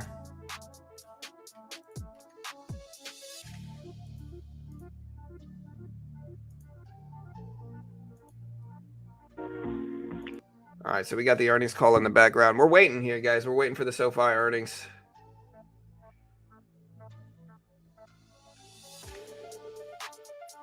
FedEx is just kind of in the same category as UPS and others. Airlines are all right, and I think airlines, there's some good arguments for them. The problem with airlines, like, my favorite one is United, but I think United's up a lot already. JetBlue is another one. JetBlue's not bad, but I don't know enough about JetBlue as a company to say yes or no. American Airline, Advanced Auto Parts. Yeah, but is the rate at which people are buying online increasing over time? If so, I don't know if I like AAP. But it's down a lot and it looks really cheap. But again, I think the risks is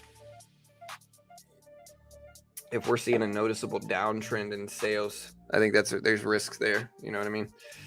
Maybe not. I don't know.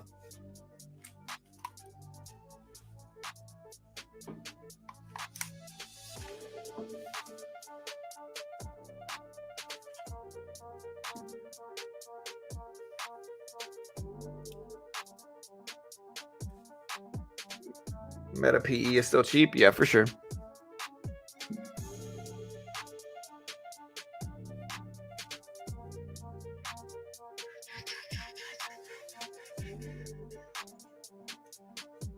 Roblox. Yeah, I've looked at Roblox. All right, guys. SoFi earnings 6 minutes. 6 minutes.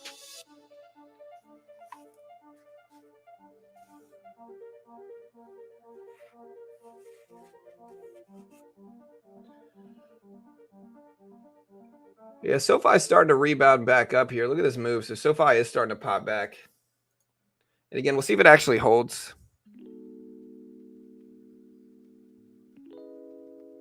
Isn't Intel up a lot from earnings? Yeah, so Intel actually pushing towards green on the year. It's in a nice upward trend. So if you're looking to trade a trend, that one looks okay, but it's just up too much short term. Again, it's kind of the opposite of what I look for. I don't know enough about that one, John. Somebody said CAVA. I don't know enough about that to really say good or bad. Maybe like oil plays. How are oil stocks doing?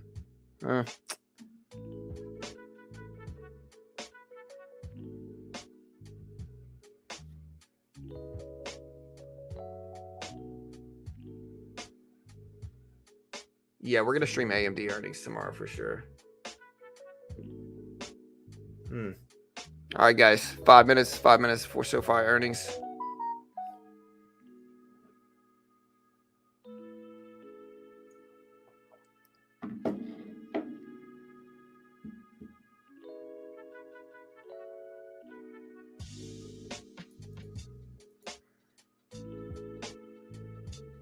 Workhorse, yeah, Workhorse. I've seen Workhorse for the last few years. It's one of those companies that was first really hyped, like it was up a lot. And you could kind of see back in 2021, it was all the way up at 40 plus. Had a big crazy run from 37 cents all the way to 40 plus. But it's basically a sketchy, obscure penny stock right now. It's just not something that I particularly want to put my money in. Again, maybe it does something, but for me, I'm just not really interested in buying it right now.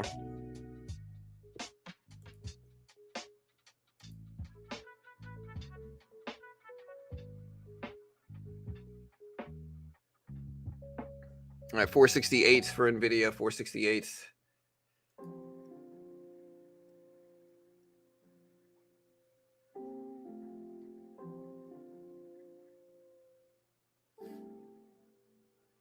Yeah, for Workhorse, yeah, they're just not doing that great.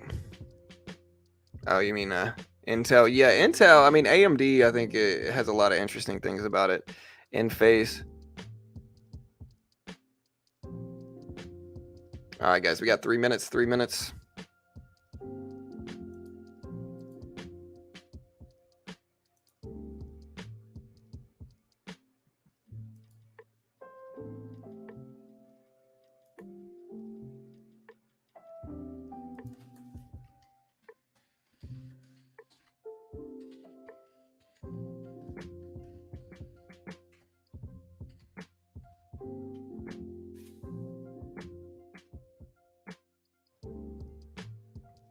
Yeah, I didn't realize how little info Bing gives you. PayPal, Shopify, Spotify, Zoom, Etsy, DocuSign, CrowdStrike, Datadog. Yeah, I mean, I don't know. All right, Sofi earnings in about 2 minutes, guys. 2 minutes.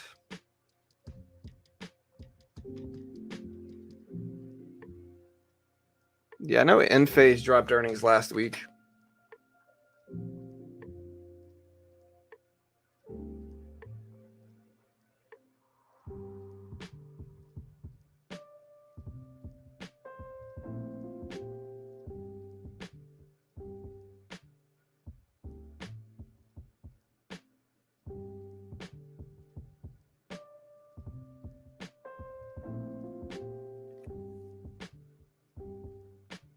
GSAT is obscure barcode, doesn't have any price action. All day Friday, it moved 4 cents, 5 cents. Just not something I want to put money in, man.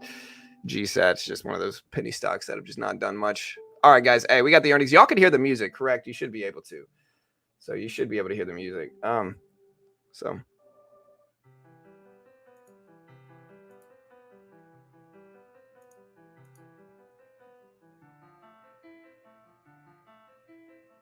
All right, guys.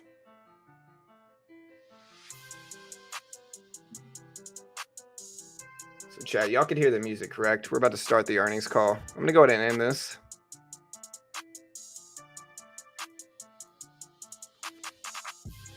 Does SoFi close green today? Is going to be the question. Yes or no? Does SoFi close green today? Vote on that poll. Let me know what you guys think. SoFi earnings call about to start right now. I'm going to go ahead and mute the music and then play the actual earnings call pretty soon. All right, guys, bear with me. There's SoFi on the left side. Again, we're gonna trade again today too, so stick around. We are gonna be trading today also. So stick around. We got our funded account. We're gonna be trading on that. It is now 8 a.m. market time. We are in the SoFi earnings call. So look at this bounce up on SoFi. So here's the 8 a.m. scrum going through. You can kind of see the different positions move.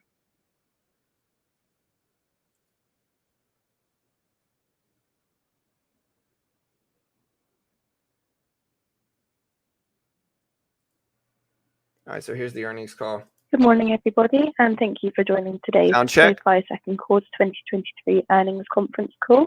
We'll be getting underway in a moment or two.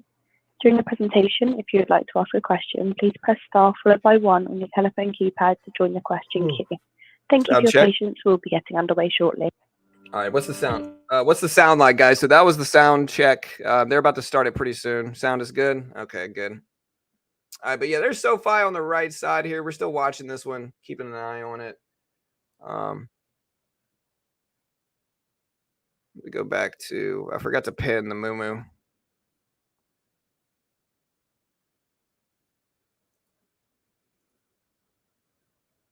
right, so there's Moo pinned to the top of the chat if you got to do it. 73% saying SoFi closes green today. And thank you for attending today's SoFi second quarter 2023 earnings conference call.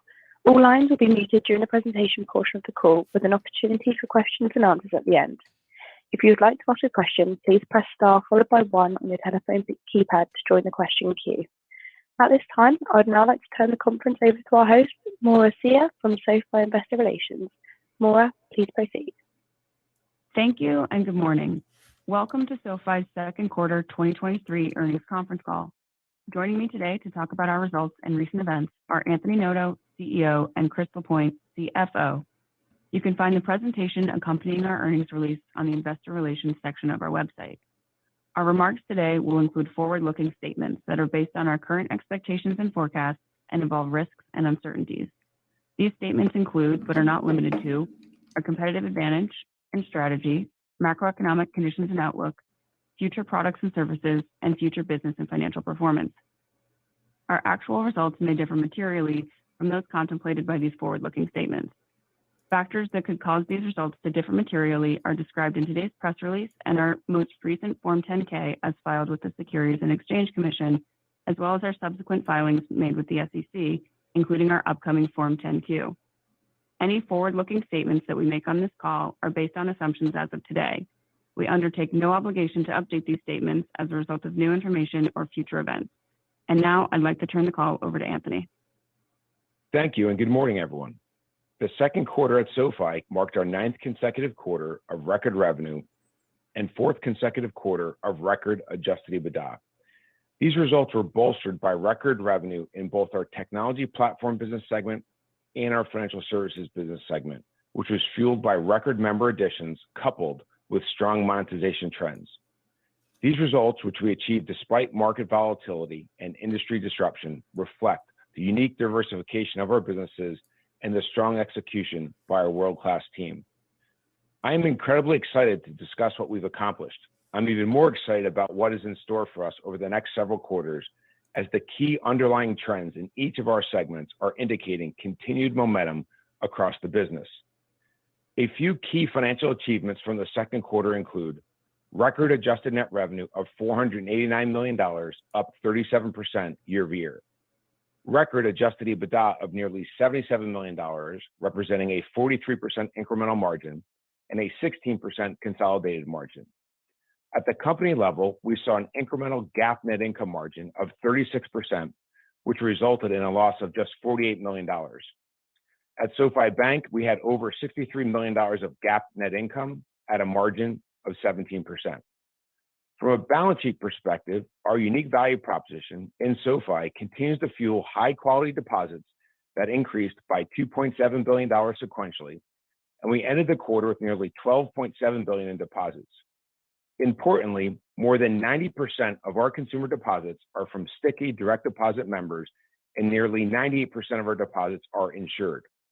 Our cash and cash equivalents, excluding restricted cash, increased by $528 million since March 31 to $3 billion, reinforcing our strong liquidity position. We grew our tangible book value by $14 million. We remain well on track for GAAP profitability by Q4, and a few trends stand out in support of this anticipated achievement. Lending net interest income of $232 million exceeded lending directly attributable expenses of $139 million. Adjusted EBITDA of $77 million exceeded stock-based compensation expense of $76 million for the second consecutive quarter. And financial services contribution loss improved by $20 million versus Q1 2023 to a loss of just $4 million, well on its way to reaching positive contribution profit. From a member and product perspective, I would highlight the following.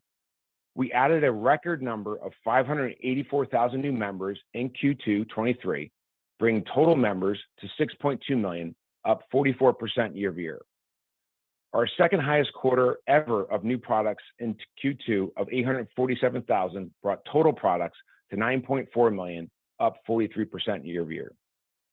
Financial services products of 7.9 million at quarter end grew by 47%, while lending products of over 1.5 million were up 25% year over year. And lastly, strong growth due to the increasing word of mouth virality of SoFi's products, as well as our efforts to drive greater unaided brand awareness. As an example, our recent Changing the Face of Finance campaign, which is challenging society's gender bias with respect to women in personal finances, resulted in over 72 million impressions in the first 5 weeks. We have driven this growth with improving efficiency as our full suite of differentiated products and services has continued to resonate with both new and existing members. Now I'd like to spend time touching on segment level results and trends. Lending adjusted net revenue of $322 million grew 29% year over year. The personal loans business maintained its strength in the quarter as we originated a record $3.7 billion, up 51% from the $2.5 billion in Q2 22. Our underwriting model and our focus on high quality credit have resulted in dependable performance of these loans as our annualized net charge-off rate was lower quarter over quarter at 2.94%. Within student loans, we had another quarter of low origination levels, but for the first time in 3 years, we have clarity for the business as we look toward the latter half of this year. Within home loans, we nearly tripled our originations sequentially, aided by the increased capacity and capabilities via our small acquisition at the beginning of the quarter. Increased capacity and functionality allowed us to launch VA loans, helping deserving veterans find homes with exclusive rates, no origination fees, no down payments, and dedicated loan officers.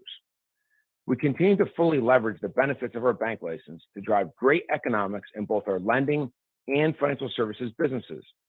This has resulted in strong net interest income and sequential NIM expansion as lower cost deposits on our balance sheet have grown. As of the end of Q2, 50% of our loans were funded by deposits, and our $2.7 billion of new deposits raised in the quarter was essential in funding our $4.4 billion of total originations in the most cost-effective way.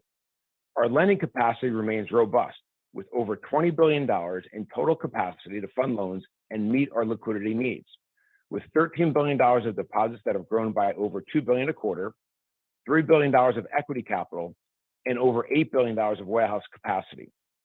Lastly, the bank contributes to strong growth in SoFi Money members, high-quality deposits, and increasing levels of spending. This has led to high average account balances, even as average spend has increased. SoFi Money members have increased nearly 47% year over year to 2.7 million accounts. Given the quality of these members with a median FICO score of 747 for our direct deposit portfolio, we see ample opportunity for cross-buy. More than 50% of newly funded SoFi Money accounts are setting up direct deposit by day 30, and this has had a significant impact on spending.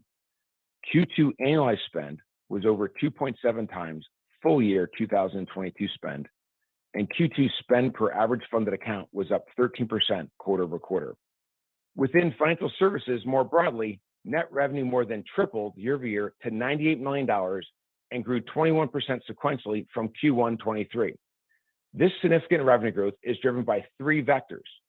The first is strong member growth across SoFi Money, Invest, Credit Card, and SoFi Protect. The second is cross-buy, as the growing member base takes full advantage of our platform. And the third is monetization, Revenue per financial services product has doubled year over year to $50, driven by higher deposits and member spending levels in SoFi Money, greater AUM in SoFi Invest, and stability within SoFi credit card spend. We expect all three trends to continue their growth momentum. Despite the continued investment in customer acquisition, we have significantly improved the profitability of the financial services segment. Financial services Q2 contribution loss was just $4.3 million, which is a $20 million improvement over the $24 million loss in Q1 23 and the $44 million loss in Q4 2022.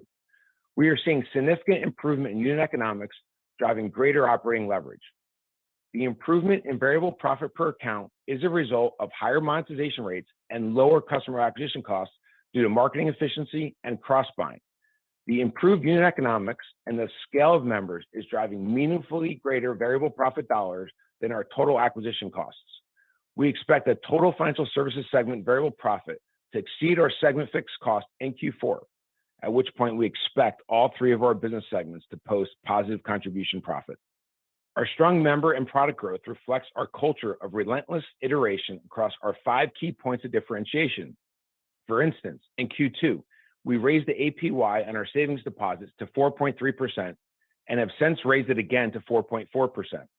We launched SoFi Travel in partnership with Expedia, which includes member discounts and 3% cashback rewards on bookings made with the SoFi credit card. SoFi Travel represents our first effort to help our members spend better, the next phase in SoFi's mission to help our members achieve financial independence. Selection is one of our key points of differentiation across our products. Earlier this month, we were the sole retail distributor of the Oddity IPO, which should be the beginning of a robust pipeline of IPOs after a long drought due to the dampened capital markets IPO activity. Despite our demand being many times oversubscribed, we were able to make an allocation to every single member who confirmed an indication of interest. The differentiation and selection by offering IPOs from Main Street at IPO prices helps drive strong impressions and bring people onto the platform. And Oddity was no exception.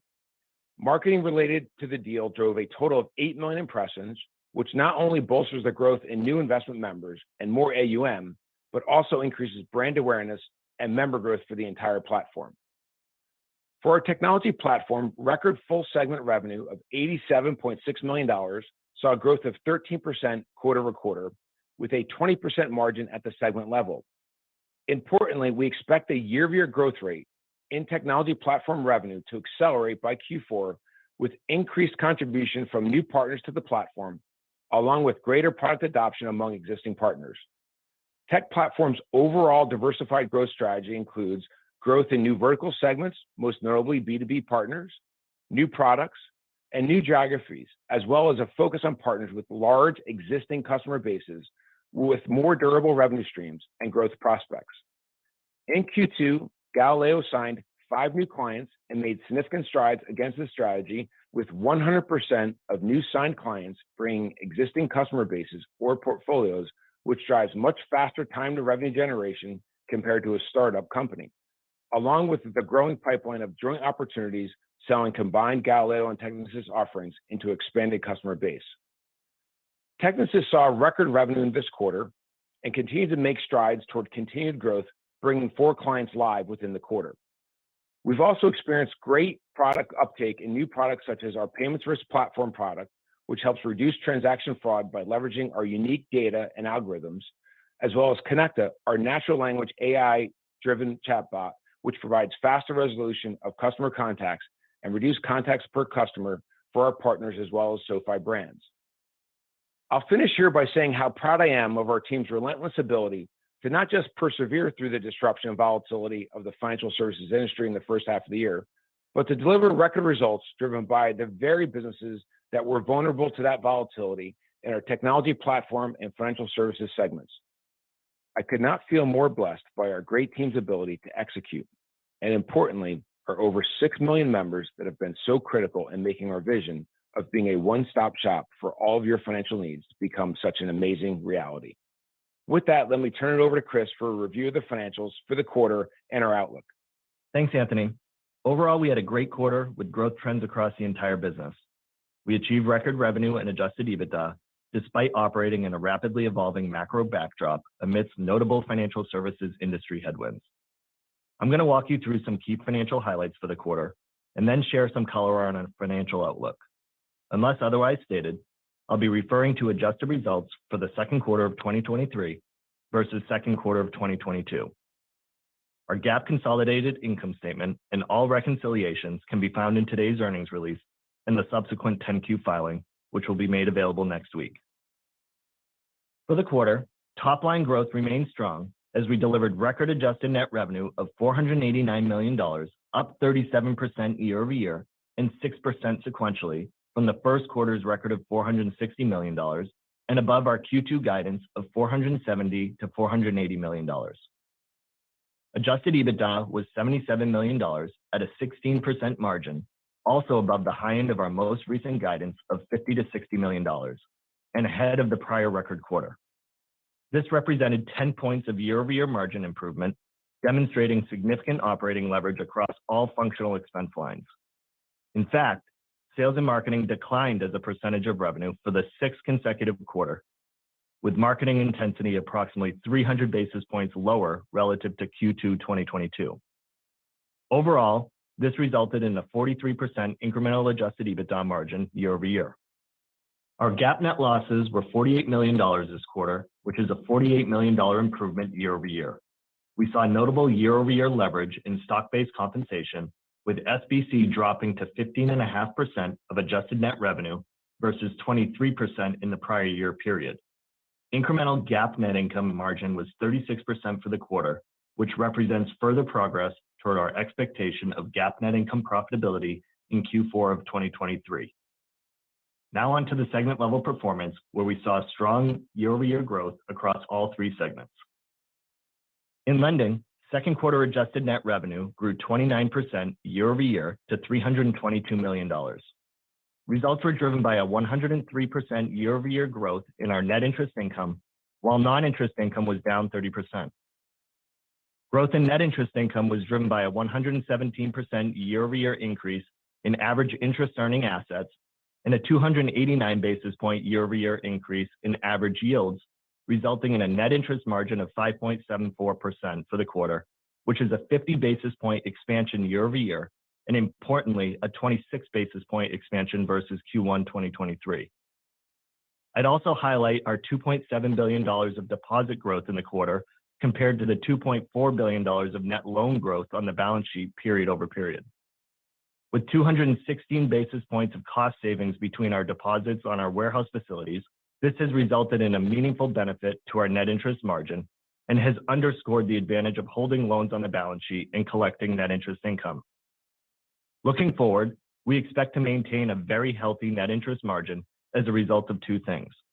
First, the mix of funding will continue to move towards deposits, and second, we expect to continue to pass on benchmark rate increases for new loan originations to our weighted average coupon. On the non-interest income side, Q2 originations grew 37% year-over-year to $4.4 billion and were driven by record volumes in our personal loans business, which grew 51% year-over-year to $3.7 billion. However, student loan originations were down 1% year-over-year and home loans by 27% year-over-year as macro factors continued to provide headwinds to these businesses. In the second quarter, we sold portions of our personal loan, student loan, and home loan portfolios. In terms of execution levels on these sales, in the personal loans business, we executed a sale at 104.1% excluding hedges and 104.5% including hedges. For student loans, we executed at 101.5% excluding hedges and north of 104% including hedges. For home loans, we executed at 101.2% excluding hedges and north of 102% including hedges. This quarter, we maintained our stringent credit standards and disciplined focus on quality, which has led to a continued strong credit performance. Our personal loan borrowers' weighted average income is $164,000 with a weighted average FICO score of 745. Our student loan borrowers' weighted average income is $163,000 with a weighted average FICO of 768. Our on-balance sheet delinquency rates and charge-off rates remain healthy and are still below pre-COVID levels. Our on-balance sheet 90-day personal loan delinquency rate was 40 basis points in Q2 2023, while our annualized personal loan charge-off rate was down sequentially to 2.94%. Our on-balance sheet 90-day student loan delinquency rate was 13 basis points in Q2 2023, while our annualized student loan charge-off rate was 42 basis points.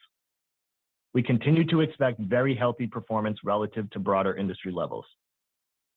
The lending business delivered $183 million of contribution profit at a 57% margin, up from $142 million a year ago, also a 57% margin. Shifting to our tech platform, where we delivered record net revenue of $88 million in the quarter, up 4% year over year and 13% sequentially. Overall, annual revenue growth was driven primarily by Galileo account growth to 129 million in total. We also signed 9 new clients across the platform. The segment delivered a contribution profit of $17 million, representing a 20% margin, which is up quarter over quarter.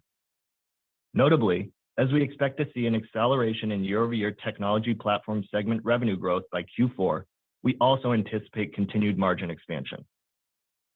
Moving on to financial services, where net revenue of $98 million increased 223% year over year, with new all-time high revenue for SoFi Money and continued strong contributions from SoFi Credit Card, SoFi Invest, and Lending as a Service. Overall monetization continues to improve, with annualized revenue per product reaching $50, more than double the same prior year period and up over 9% sequentially. We reached 7.9 million financial services products in the quarter, which is up 47% year over year, and we continued to see strong quarterly product adds, with 759,000 new products in the segment versus the prior quarter at 584,000 new adds. We hit nearly 2.7 million products in SoFi Money, 2.3 million in SoFi Invest, and 2.6 million in Relay. Contribution losses were $4 million for the quarter, which improved by over $49 million year over year and nearly $20 million sequentially as we start to see operating leverage in the segment. We continue to expect positive contribution in the segment by Q4 of 2023. Switching to our balance sheet, where we remain very well capitalized with ample cash and excess liquidity. Having SoFi Bank further reinforces our strong balance sheet and provides us with more flexibility and access to a lower cost of capital relative to alternative sources of funding. In Q2, assets grew by $3.1 billion as a result of a $528 million increase in cash and cash equivalents, highlighting our strong liquidity position and access to cash, as well as adding loans to the balance sheet given the impressive growth we continue to see in the personal loans originations. On the liability side of the balance sheet, we saw significant growth in deposits as they grew to nearly $13 billion, up $2.7 billion sequentially versus $2.7 billion in the prior quarter and $2.3 billion in Q4 of 2022. Because of this, we exited the quarter with $4 billion drawn on our $8.5 billion of warehouse facilities. In addition, in the second quarter, we extended our corporate revolver for another 5 years and upsized it to $645 million. This further highlights our strong liquidity position, particularly in the current market environment. In terms of our regulatory capital ratios, our total capital ratio of 16% as of the end of the quarter remains comfortably above the regulatory minimum. Let me finish up with guidance. Throughout the last 12 months, we have demonstrated the benefit of having a diversified, high-growth set of revenue streams, multiple cost-efficient sources of capital, a keen focus on underwriting high-quality credit, and a high degree of operating leverage as we scale the business. We expect those benefits to persist going forward, even in light of the existing macro backdrop. In the second half of the year, we expect to deliver $1.025 to $1.085 billion of adjusted net revenue and $180 to $190 million of adjusted EBITDA, with a more significant portion of the revenue and the EBITDA expected to be generated in Q4.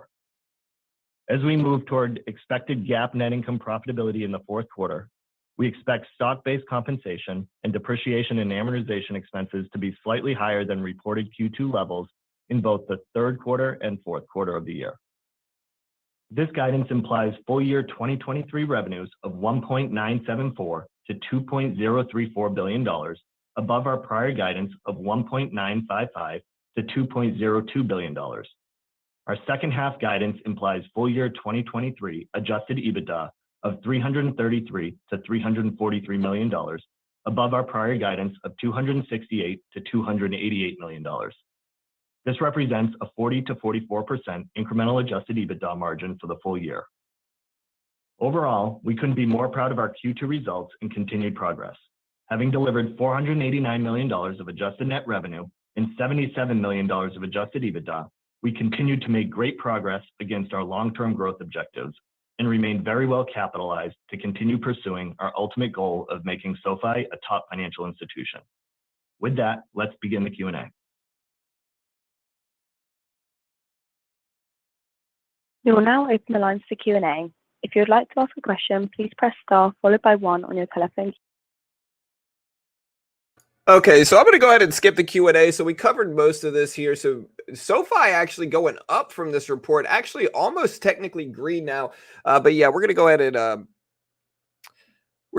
end this one now, and we'll figure out what SoFi is going to do moving forward, just because we still got about an hour before the opening bell. So, you know, the Q&A might drag on, so we're going to go ahead and cut this. If you guys really want to watch the Q&A, I'll post this link here so you can check it out. Here is the link for the call. You should be able to see an option to just click webcast right there if you want to check it out. There's the link if you want to watch the call yourself and listen to the rest of the Q&A right there.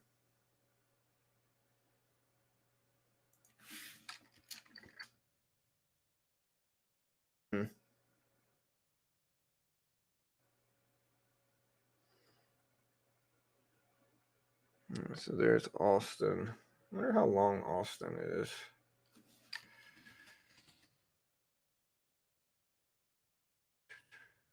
Three hours. All right. So what do you guys think about SoFi? So getting a little bit of a pullback now. The other one I was looking at was Honeywell. I know somebody mentioned Honeywell to me. So I ended up looking at Honeywell and buying a little bit of it. Still in gold. But yeah. Again, let me know what you guys think. So about Palantir. Palantir up to 1018s right now, 1018s. We also covered a lot of the news that just came out in the market.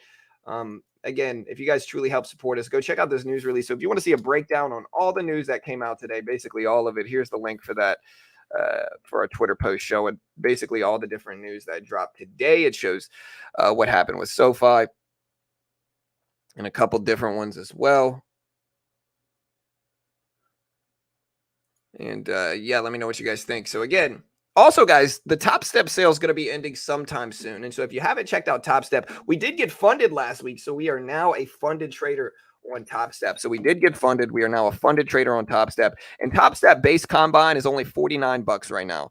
Again, we had the CEO of Topstep, Michael Patak, on our show last week. And he said that the sale would probably be ending sometime soon. And so it might be time to take advantage. Again, $49 base combine is a pretty good deal. And again, the great thing about this is that you could actually get exposure to day trading without taking on too much risk with these combines. Again, so they're funded account programs. So in futures, there's no PDT rule. Like if you try to day trade stocks and you have less than 25K, you're not really going to be able to, because the PDT rule basically says you can't day trade with a margin account unless you have over 25K in stocks in the stock market. But the futures market has no PDT rule. You can day trade short in futures, no restrictions. And Topstep is the most legit funded program in the world for futures. They pay out millions in actual withdrawals every year. They fund thousands of traders a year. And the futures market is very similar to the stock market. In futures, you could day trade the S&P, the NASDAQ, currencies, gold, silver. The patterns in something like the S&P or the NASDAQ are very similar to the day trading patterns in something like Amazon or Apple or Tesla, but there's no PDT restrictions. And so it really is the cheapest way to get your feet wet, and it's limited risk. So what they do is they give you a demo and they test your skill. It's a challenge, right? And if you could pass their test, they fund you between 50K up to 150K with a 90% split, and you get to keep your first 10K in profit. And it's useful because when you look at like the S&P 500, the patterns are very similar to like the broad market. Like a lot of the market moves together But basically on the base one, they give you a 50K demo. If you can hit 3K in profit without losing over 2K, they fund you. And you get to keep your first $10,000 in profit. And so your risk is limited. If you lose, you're only down $49. But if you're good enough to pass it, you still get a lot of the rewards with 90% split, your first 10K in profit. You can withdraw all that good stuff. And the resources that they offer, free funding coaches that'll help you learn how to trade, all that good stuff. And again, some paper trading platforms are more expensive than these Topstep combines. And so there's not really any excuse not to try them out. And of course, they are a sponsor of mine. They're biased, and I'm biased in their favor, of course, but just genuinely useful. And if you want to check out the link, there it is right there. Great way to help support the channel. But yeah, SoFi rebounding back up here, after a slump, and their earnings were not bad. SoFi earnings were mostly better than expected. Their guidance was better than expected. Their EPS was better than expected. Their sales were better than expected. So genuinely better than expected for basically everything. You can see Tesla start to rise back up. Tesla at 267.80s right now for Tesla, 267.80s here. So that's something to pay attention to also.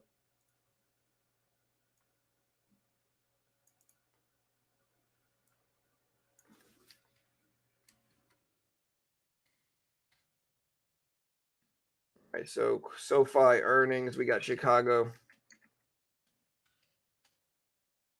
9:45 for PMI data.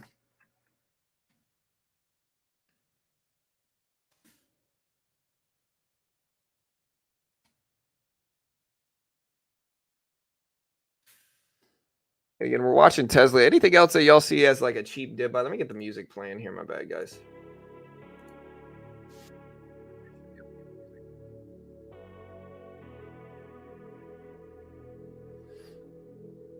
In KLA, yeah. So it's been a while since I've seen in KLA, but they're up a lot. But they're not up enough that I like necessarily trust them. You know what I mean? Like, they're not up enough for me to trust them.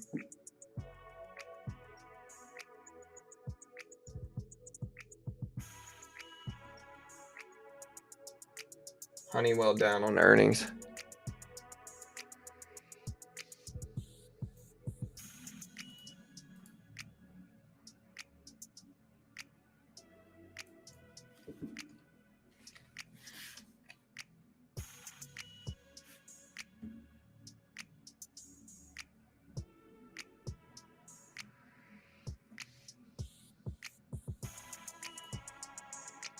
Yeah, you can see Tesla on the right. Here's the SPY. So there's the Tesla. We can see the SPY chart right here too. SPY up to 457s.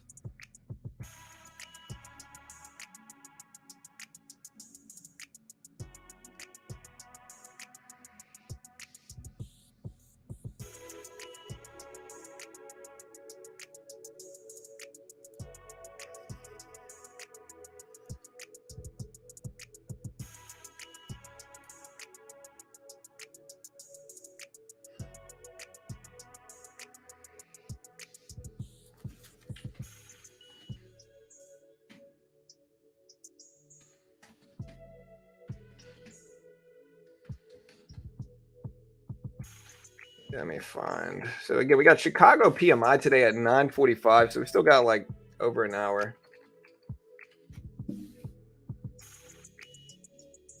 But it's not like a big release.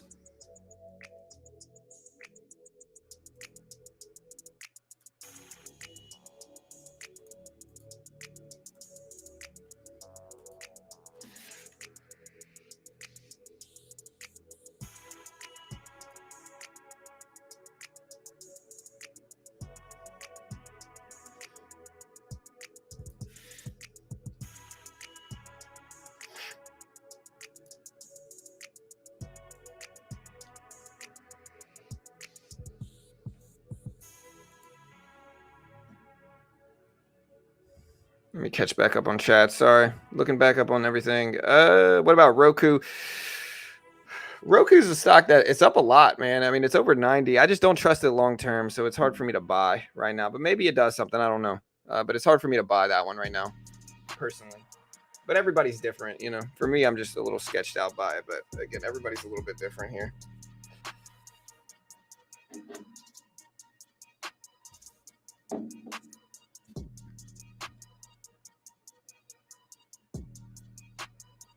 Neo, yeah, I've heard Neo a couple times. Again, Neo is one of those stocks that I'm just not sure about either. It's up a lot, but again, I'm just not sure about it. Yeah, you know what's interesting is like I had this guy in here, and he used to just argue with me. Like, you got people that like. So we had this guy. He used to argue with me about Funko Pop FNKO. You know, eventually he had to get banned, but like he would argue with me about it, and my argument to him was like, hey man, FNKO, it's like Funko Pops look saturated to me. It's like everywhere you go, like Funko Pops aren't selling that much. You know what I mean? And so over time, it's a collectible thing. Stuff like this loses interest. Like people lose interest in this. And I know FNKO has been around for a long time, but when I said that, it got really kind of weird. And in hindsight, I was right. Like so far this year alone, Funko Pop has gone from $27 down to $7.50. You know, and so I think you got to kind of look at it. I think they had a bad earnings report as well. So it's just one of those stocks that just got destroyed over time. And I think stuff like this, people lose interest over time. Maybe I'm wrong, but hey, what's up, Kenny?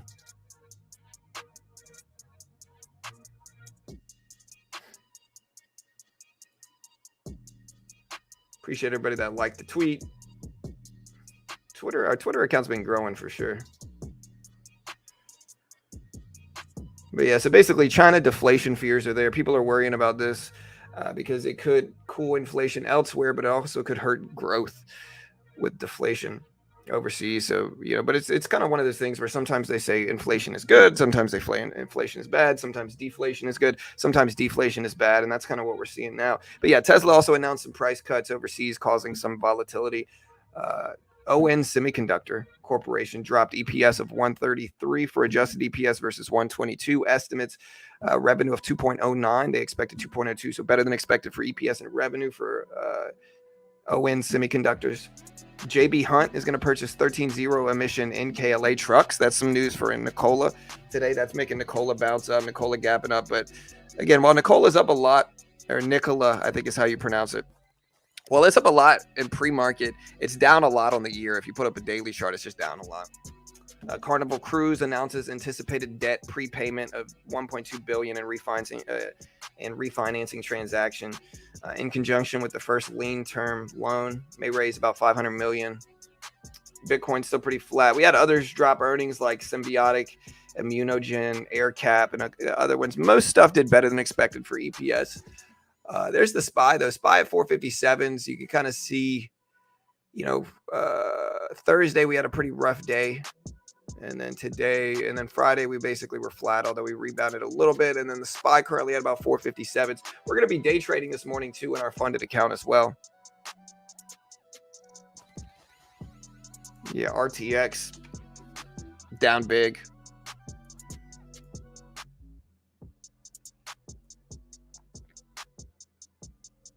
I don't know. It's so volatile, though, for RTX, but it is down a lot. It just depends on what the PE ratio is. You know, so let's look at the PE ratio of RTX. I talked about that one last week. They're down a lot, but there's also risks in this one. And again, I think this was earnings related, right?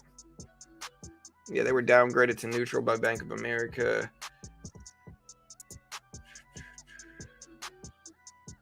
Yeah, so they posted EPS 129, beat by about 11 cents. They also raised their outlook. What's the PE? So RTX has a PE ratio currently of about 23. Not bad, honestly. Could be worse. I just don't know enough about this as a company. Diversify. We'll buy up a little bit.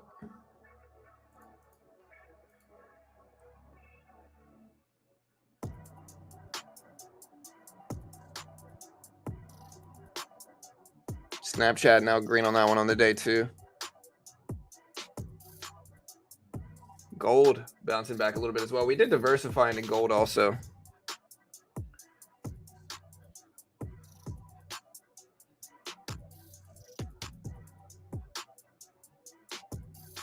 GameStop pushes to sell those all the time. Yeah, but that's GameStop. What's GameStop at right now? It's been a while since I even looked at GameStop. GameStop's still at 22s. It's not really moving that much. Bitcoin ETH pop. Yeah, Bitcoin at almost 29.7K. It's not doing bad. There's SoFi still consolidating here. And then again, we got the SPY moving up some. So here's the SPY. SPY up to 457s.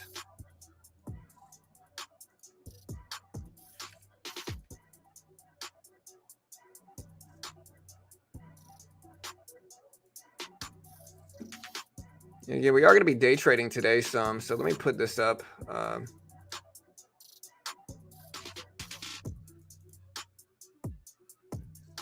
We'll put SoFi up here so we can watch this too. I just want to put this up so we can see it. So there's Tesla. We'll put SoFi up on the top one here so we can keep an eye on it. It is dipping down. It's at 1040s right now. And then we're going to get ready to trade.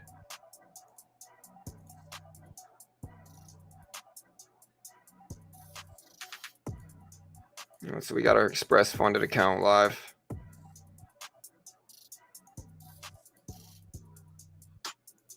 All right, so we are in our funded account live here. Let me move this.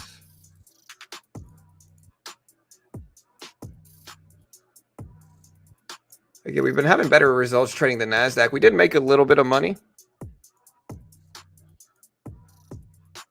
Friday.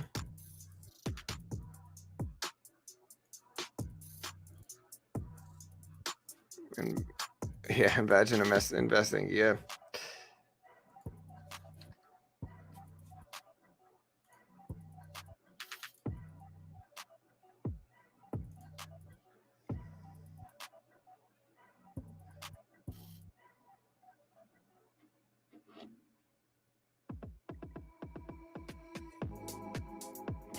All right, so here's the E-mini. Let's look at the NASDAQ here. I'm gonna put up the micro NASDAQ.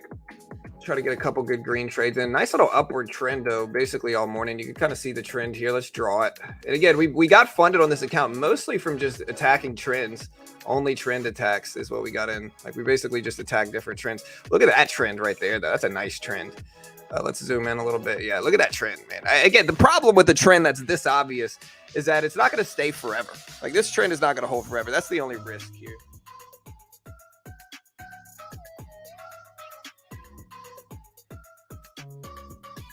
Oh yeah, all good, Corey. No worries, man.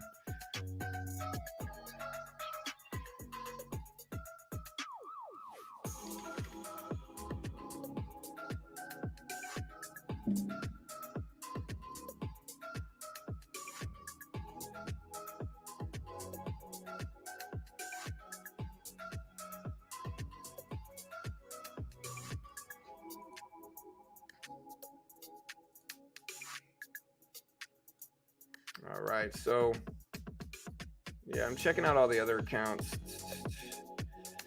All right, so we got a couple other ones as well that we're in.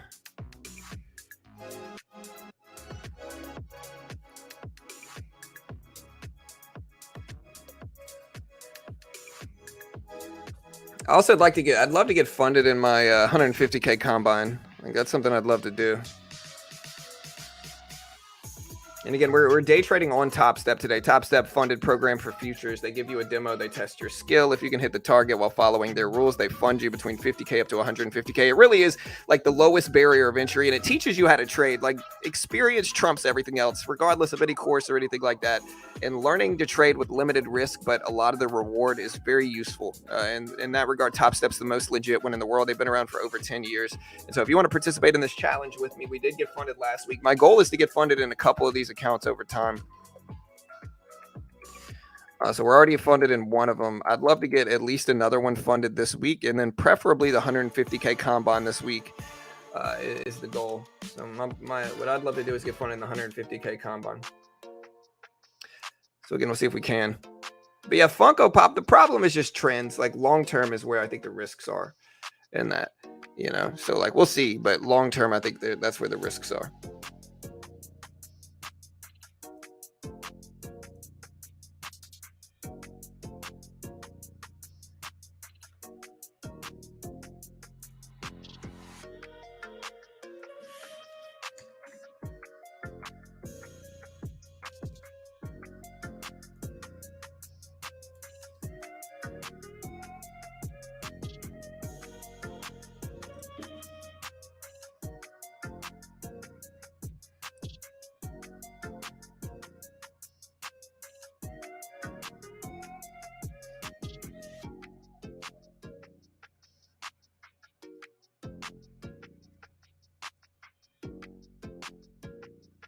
All right, so still at the top of that trend for the NASDAQ here. Look at Tesla. SoFi still quiet.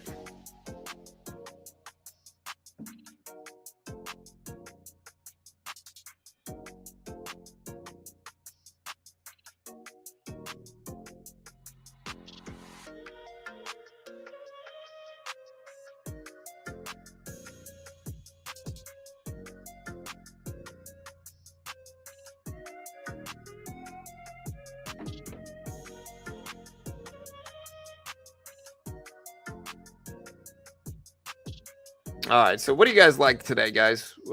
Anything that you like buying? Green or red so far today? Let's ask the chat.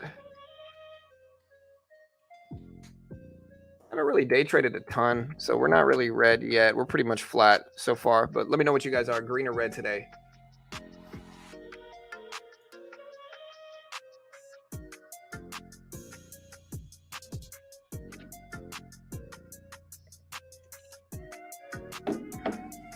Carvana? Yeah, Carvana has been a crazy run though, man.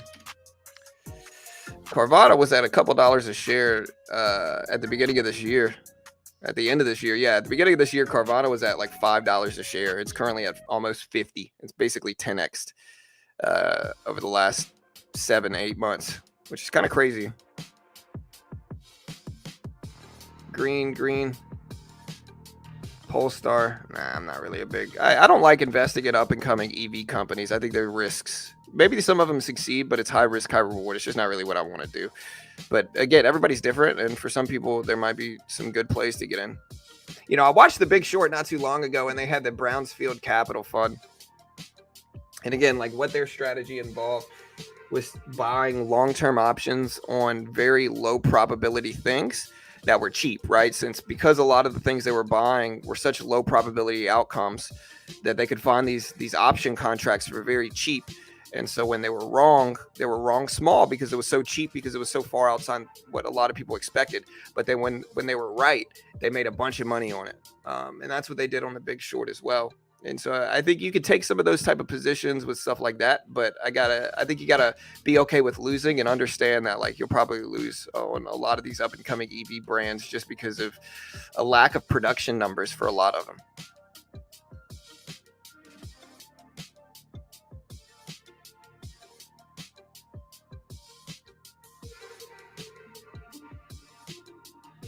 Nvidia trying to move up a little bit. You can see Nvidia here. SoFi is still pretty quiet. We're in that upward trend for the NASDAQ right now. But again, it's just a little bit too choppy for me to be like really wanting to take this one.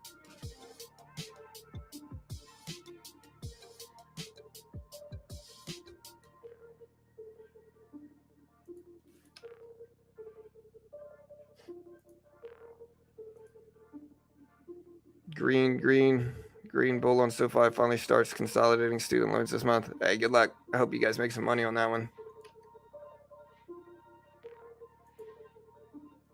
Still the upward trend here. We've been at this upward trend for a minute here. Very obvious 1 minute trend. And a 1 minute chart's not really what I like to use a ton, but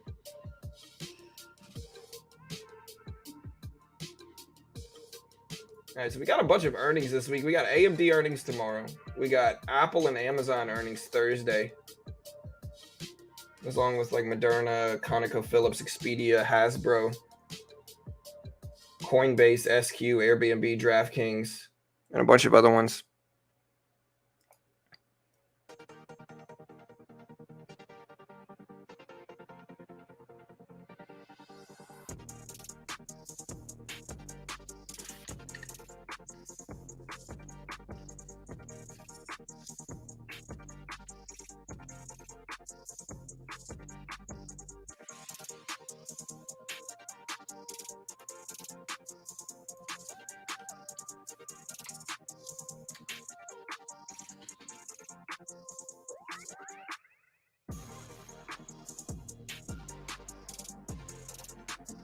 All right, so Nvidia is another one to watch too if we're watching the NASDAQ. Look at that pop on the NASDAQ here. SoFi is still pretty quiet, down to 10.15s or so. So SoFi is still pulling back a little bit at 10.14s. Tesla all the way at 267s, but look at this pop on the NASDAQ here. So this is a big move up. I could broaden the trend out to see if it fits within that trend, but just a big run right here, big run. Yeah, this is one of the biggest earnings weeks of the year for sure. We got Amazon and Apple earnings. Amazon expecting 34-cent profit EPS on 131.42 billion. It's very low profit expectations for Amazon. The question is, what's going on there? It's very low.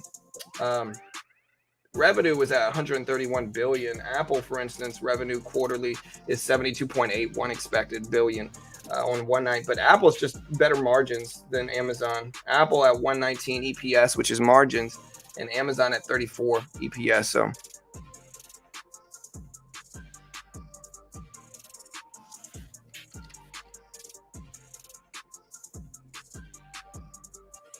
Amazon Web Service profit, yeah, for sure. All right, so we're finally pulling back a little bit. We'll see if this trend ends up holding. SoFi still dipping down to 10/12.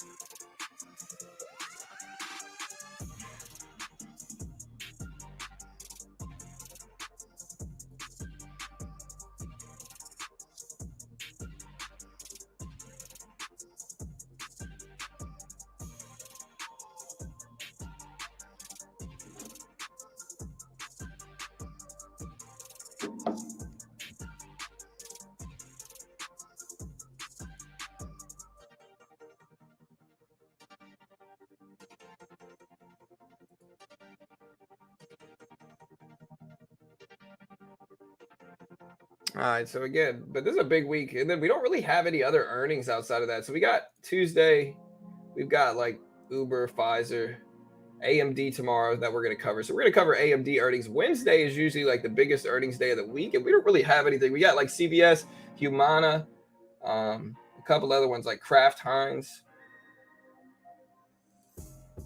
and then we got PayPal, Shopify, QCOM, Unity, Robinhood, Occidental Petroleum, Etsy, and a couple other ones on Wednesday, but nothing really big. We got like DoorDash. I just don't trust PayPal, or I would cover them, but I just don't trust them. What about the week after this? What about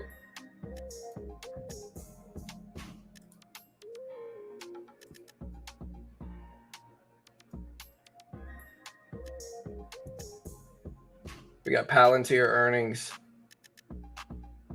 next Monday.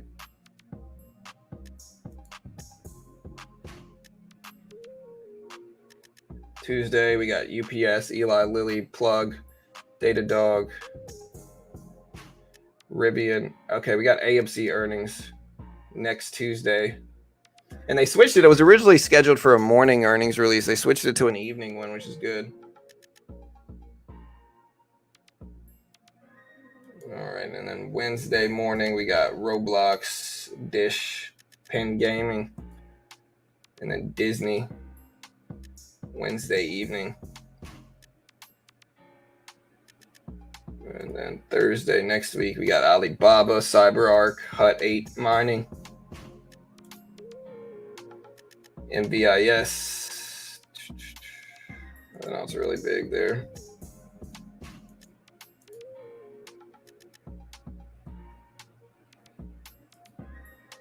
NVIDIA earnings are going to be some of the biggest ones.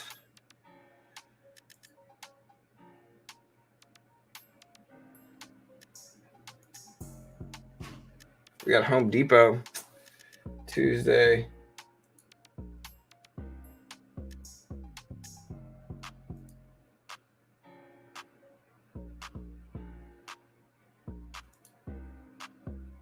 Yeah, we don't really have anything else big for earnings. Thursday morning, we got Walmart.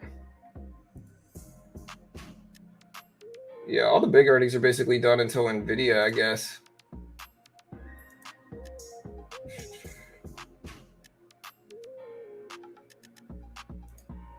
Sorry, I'm checking all the other earnings out. I don't really see anything that big until NVIDIA earnings, which is like way down the line.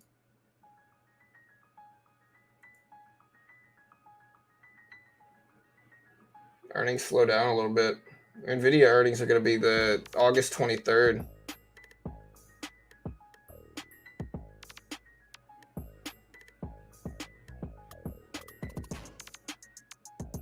Peloton. Firm. Yeah, so we don't really have anything big until NVIDIA earnings on the 23rd of this month outside of like this week.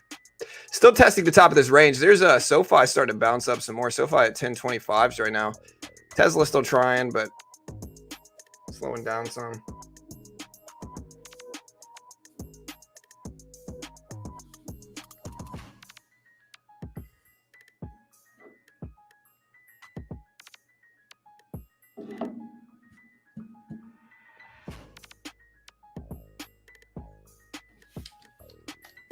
QuantumScape. Yeah, they're really volatile. I just don't know enough about them as a company to say yes or no, to be honest here. I mean, they're up, but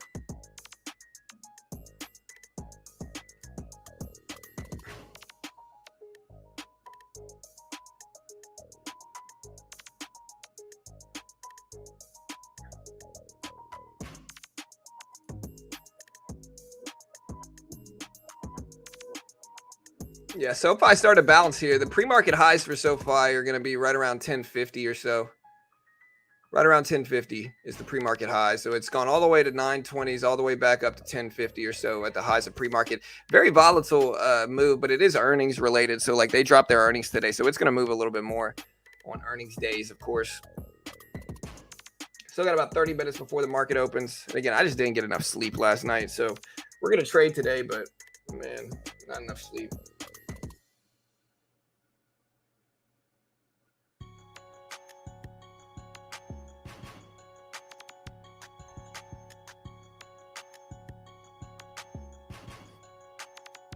Covered the SoFi earnings, and SoFi did pretty good. It's not a company like that I'm super used to.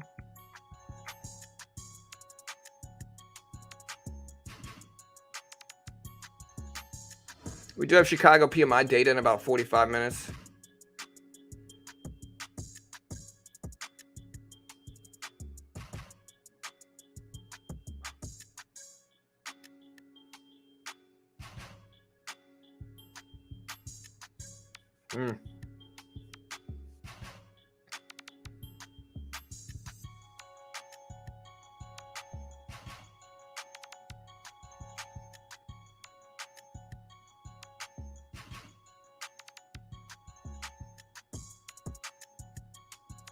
All right, so we're still holding this trend. You can kind of see we drew this trend earlier.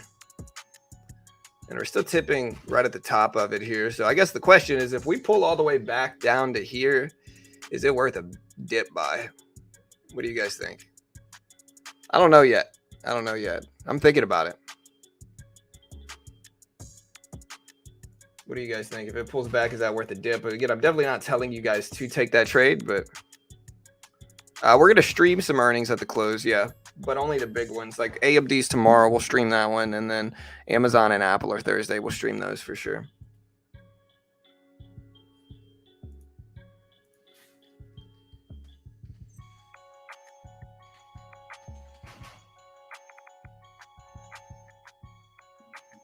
Yeah, so we're definitely going to stream Apple earnings. Why micro? Because this is my funded account, so the goal is to build up a cushion first. Now that I'm funded, and it took me a little bit to get funded, I am going to have to take it very safe and slow. And what that means is building up a cushion every day with micros first before I take larger size with the regular NASDAQ, if that makes sense. I mean, I can take larger trades, but yeah, the goal is to build up a cushion first. So if I call Q&A just alluded to profitability by quarter 3, notice said by quarter 4. No cushion so far today.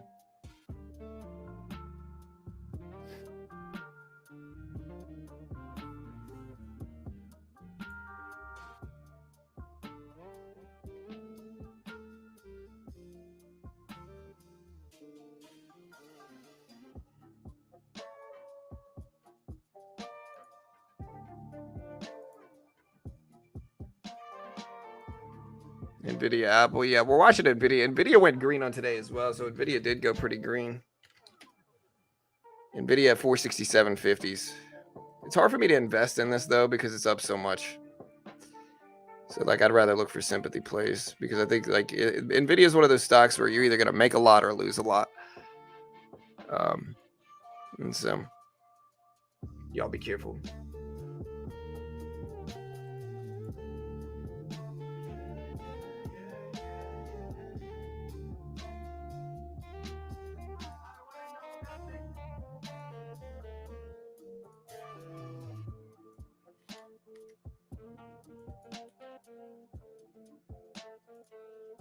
There's SoFi's numbers.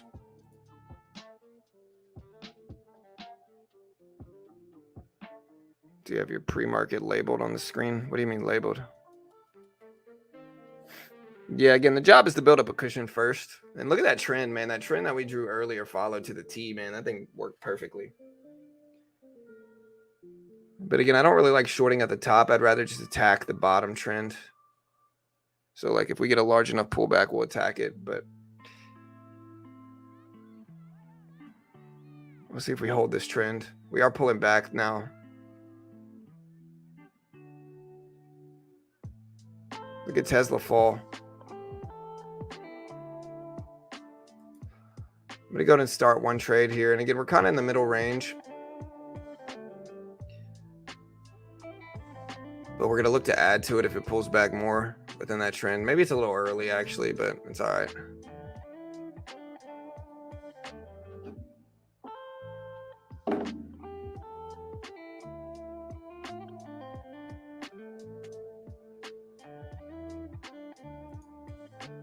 All right, so we're in 2 contracts with the micro here.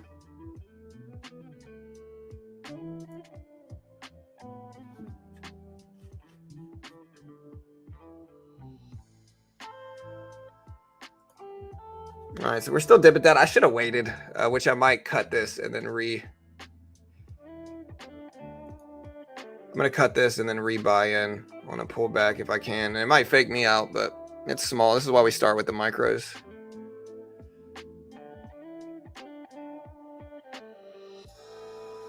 All right, now we can take one position.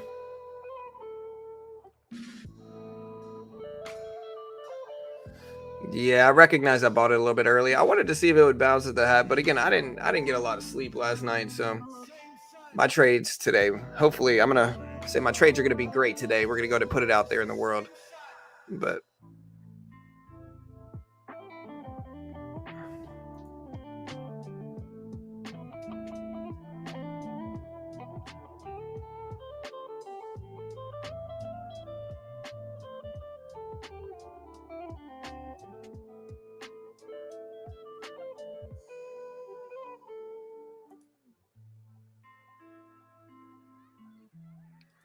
why that's loading up there. There we go. All right, so we got one.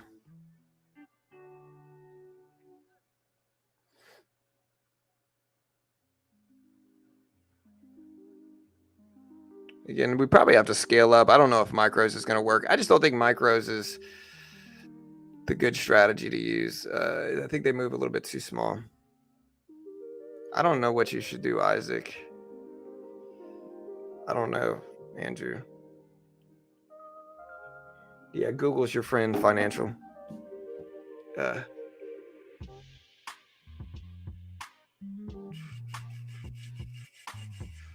right, so now we're effectively at the bottom of the trend. So we got 2 contracts here. It's got to be a longer term trade. It's basically a break-even trade, though. It's such a small trade. I think the trend's obvious, though. And so maybe we'll get a bounce back up. And if not, it's going to be very small.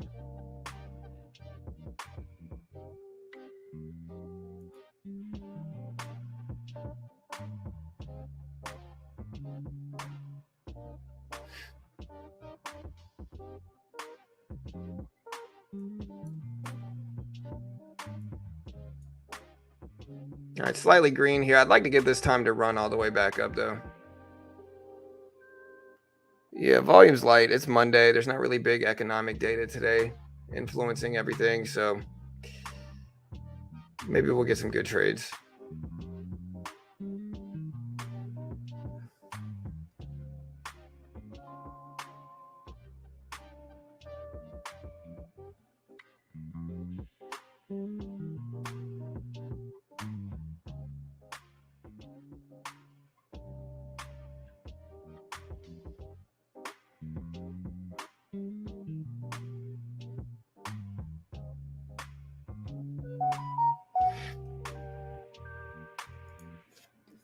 you trade full time? Do I live solely off my trading? No.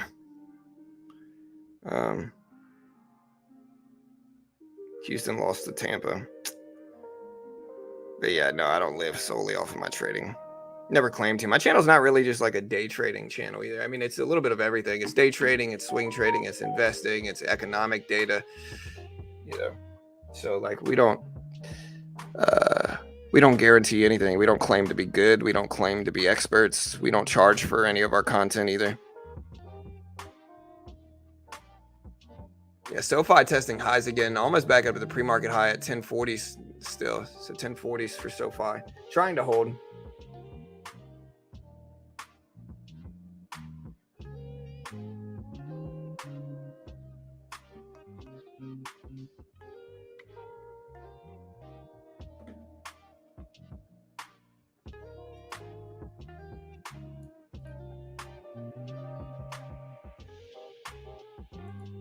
Yeah, like part of me, like my whole system right now is like, now that I'm funded, I'm kind of waiting for the opening bell to see if we get some better action right now. Because if not, the liquidity is pretty light and pre. And so if we're going to take some trades on this account, especially not micro trades like regular E-mini, regular NASDAQ trades, which is what I have the best success with. That's what ultimately I got funded with, was trading the regular NASDAQ. But if I do that, it needs to be a high edge part of the day. I don't want it to be low edge liquidity at pre-market, So we could trade small now, and then plan is to increase size once the open happens.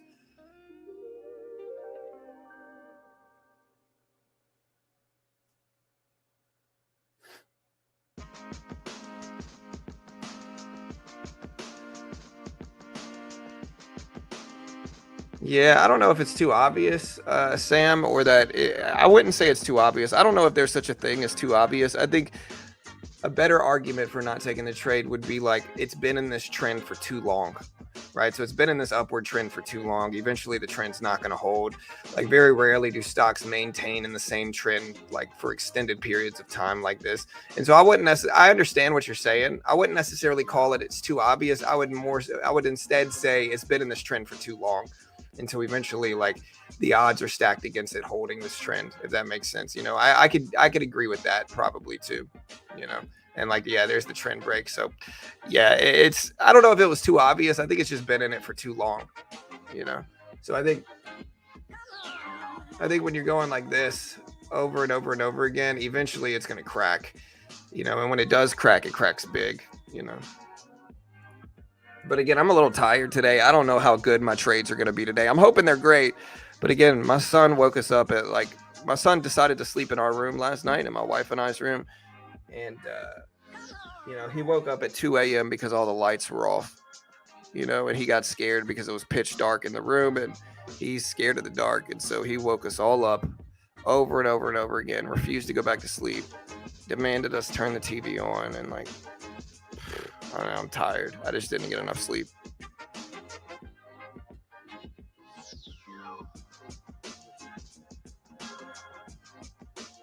Hey, what's up, Emmanuel?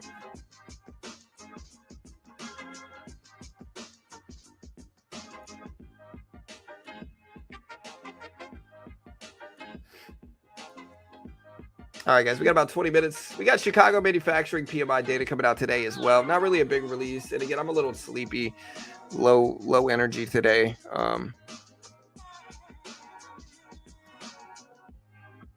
Why is our market so flat? There's not really any big data coming out today. Market's not really that flat. I mean, the NASDAQ's pumping up. So the NASDAQ had a nice little green day. I mean,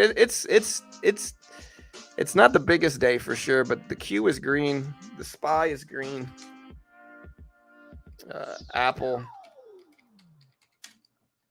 is green. Amazon is green. Meta's red. Google's red. Tesla's green. Nvidia's green. So most stuff is green today. I wouldn't call it super choppy. It's just not the biggest gap up. How many hours did you sleep? I don't know. I tried to get 7 hours, but with my son waking me up, I probably got like 5.5, I would say, or something like that. 5.5 hours or so is probably what I got. I'm just tired.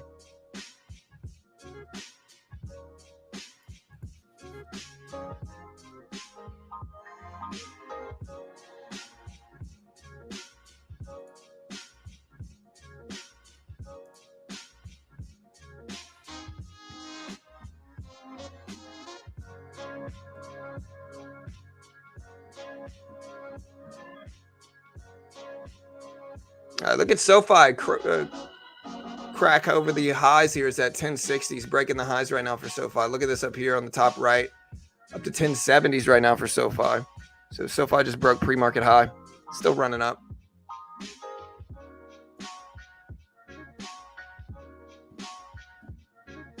Yeah, I just don't have it in me today. Again, I'm gonna ban people fast if they troll or get weird too. I can feel it. So just don't get weird or you're gonna get banned quick. And again, I'm gonna put it out there. If you do get weird, I'm just not even gonna acknowledge it. I'm just gonna ban you. Definitely top 3 moodiest traders in the world right now for sure. I just didn't get enough sleep, man. My son woke us up. All right, Sofi up to 1080s right now, 1080s. What about oil? Why would they do it like that, Pawn? That's horrible.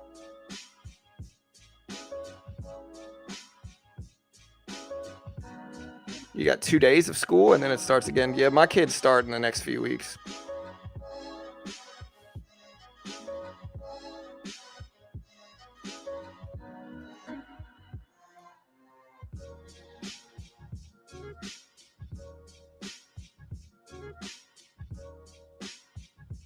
Yeah, it's weird. It's like, oh man. Sometimes if I get less than 7 hours, I feel good. Like if I get like 6.5 hours, that's like the perfect amount of sleep for me. I feel great the next morning. But if I get under 6.5, I'm just not loving life right now.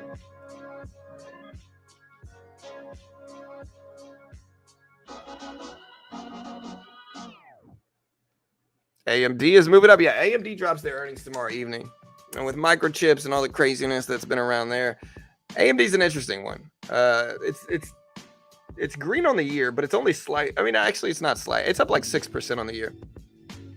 So not bad this year so far, but microchip news should make AMD pretty hyped for earnings, right? So I think AMD earnings should be pretty hyped because of the AI stuff going on with them.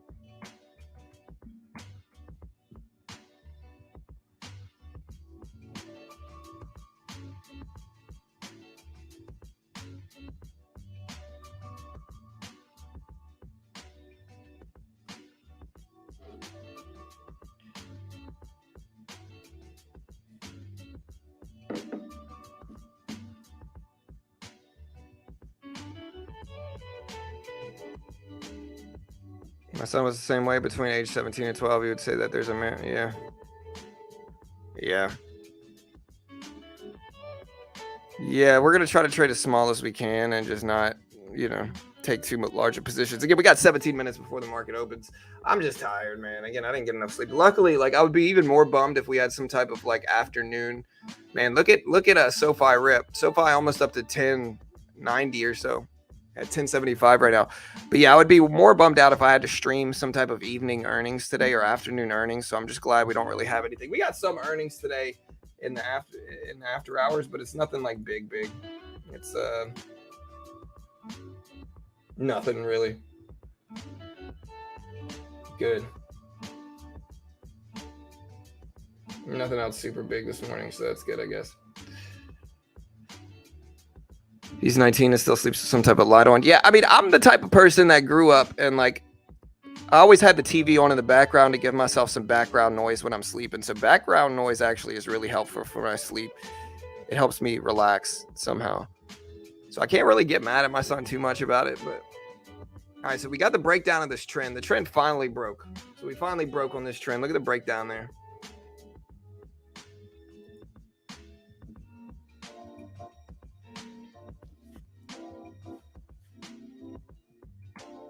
Again, we got Chicago PMI dropping sometime soon today too.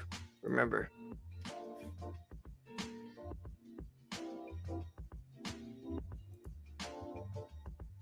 I'm good, Nick. I'm not really. I actually have ADHD. And so anytime I've been prescribed that before.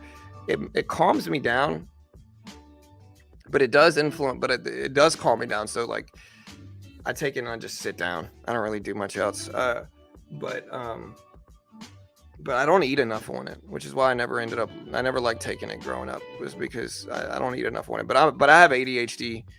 So does my son, you know, but I'm just not going to take that stuff.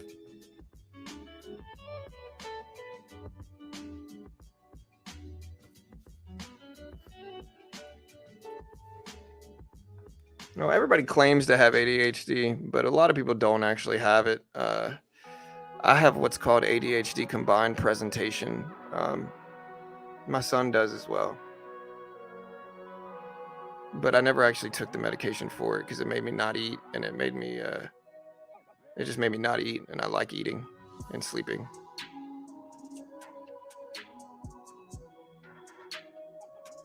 I don't know about PMI. I don't know. Today's PMI reading is not really like the biggest release ever either.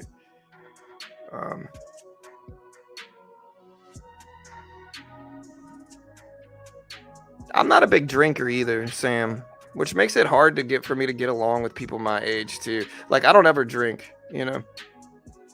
Like I never drink, and I don't judge people who do drink. Like I'm not judging you if you drink. Like I understand we're all adults here, but like for me, it's hard to hang out with people that my age that like a lot of them just sit around and they drink all day, every day. They don't stop. Like we go out to eat with kids and like they're drinking. We go to watch a movie with kids, they're drinking. And like, it's just hard to relate to that. You know, it's too much, you know, and it's a nasty habit too, where it's like, if you try to quit, a lot of them are going to get sick if they try to quit, you know? And so it's just, nah, again, I'm not judging, no judgment here. I can't judge anybody for anything. Like, you know, we all live our own lives, but for me, it's just not a big drinker.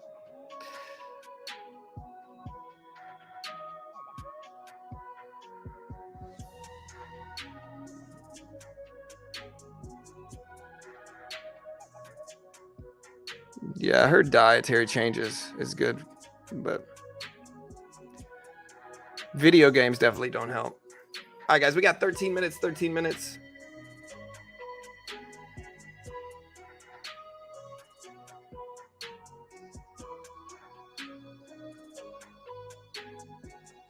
Yeah, it does the opposite for me, V. Like every time I've taken ADHD medication, I'm like quiet. I sit on the couch and I just focus, but I'm not like, I don't have a ton of energy. Like I don't want to get up and work. I usually just kind of sit there.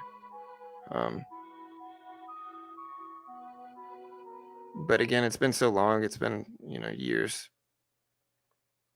And I'm just not interested in getting on any type of medication for it. In some ways, ADHD can be good. You can hyper focus when you're really interested in something. And so you get kind of borderline obsessed with different things. And so they can have pros and cons. But all right, so we broke this trend here, and it was an obvious trend. And like you can kind of see when we broke down a little bit, sometimes when like the trend is this obvious, they're not going to continue forever. And when the trend finally breaks, you might have like a nice little rejection here. Again, I'm kind of sleepy today, so I don't know how good my trade is going to be. Hopefully I'm going to put it out there. It's going to be great.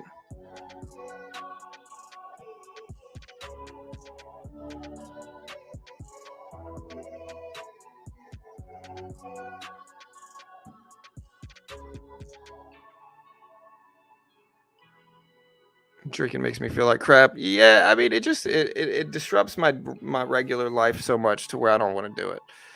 You know, like I got to get up and stream at 5 a.m. I'm not going to be able to do anything the night before. I'm you know, it's gonna affect my everyday life. It makes you make bad decisions too.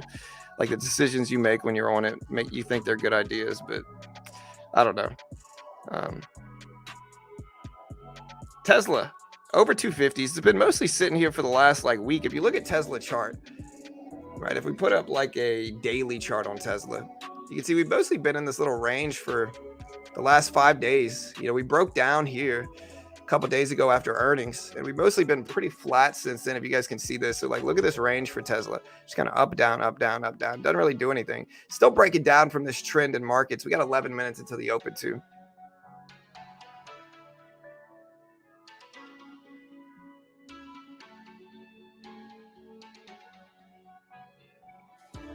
Yeah.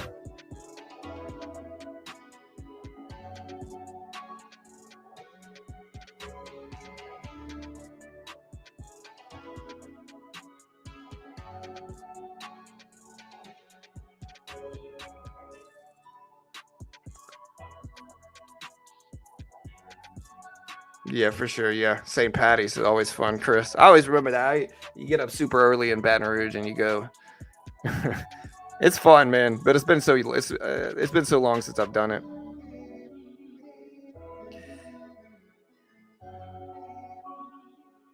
Honestly, it would be fun to go. I know a lot of people there. Every time I go to St. Patty's, I see 1,000 people I know, and like, I don't know. It's been over a decade since I've been. I don't know if I'll go again anytime soon. Maybe. I don't know.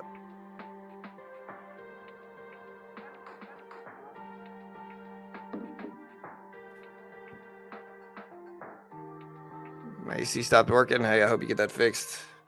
Good luck with that, man.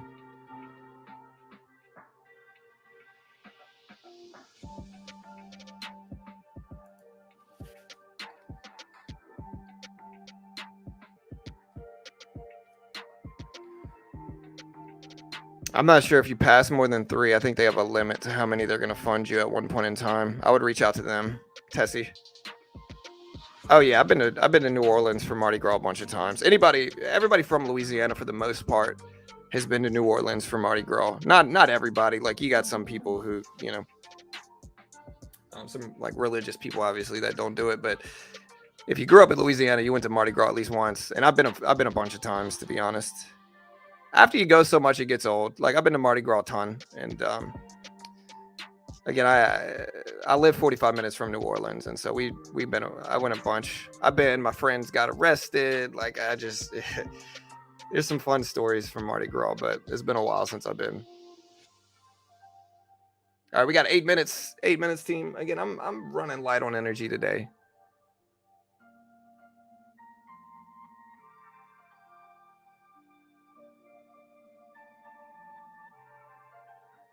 All right, look at SoFi, guys. SoFi's still pumping up. Pulling back to 1050s now, though. So SoFi dipping down a little bit. We've been in this downward trend since the trend broke on the NASDAQ a couple minutes ago. Bouncing back up a little bit now. We'll see if it actually holds short. You know.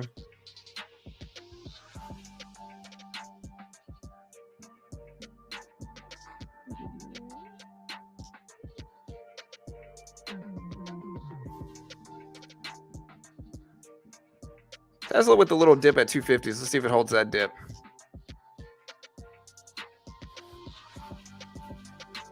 Yeah, it's fun, Daniel, but you get tired of it pretty quick, bro. Like, once you go a couple times, it really is stressful. And there's like a wave that happens where it's like, if you don't move, you're getting run over on Mardi Gras. Like, it's just not.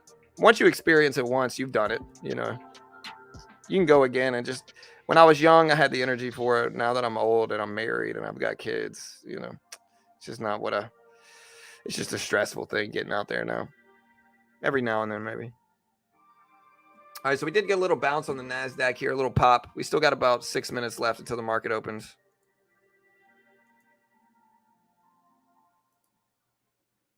Again, I'm running on no sleep today, so I'm going to try to be really calculated with my trades. As calculated as I can be with my trades.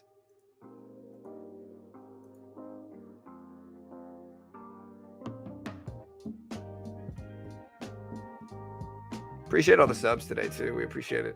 Yeah, we got Chicago PMI dropping in about 20 minutes.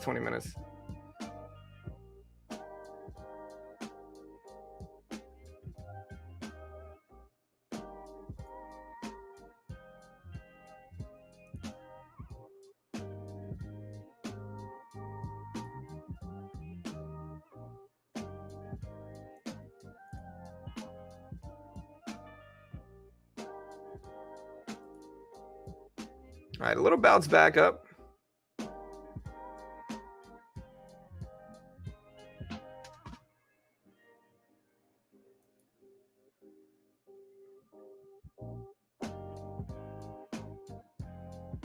I'm gonna have to go find some of these thumbnail creators that have emailed me. It might be time for me to update my thumbnails, right? Let's see.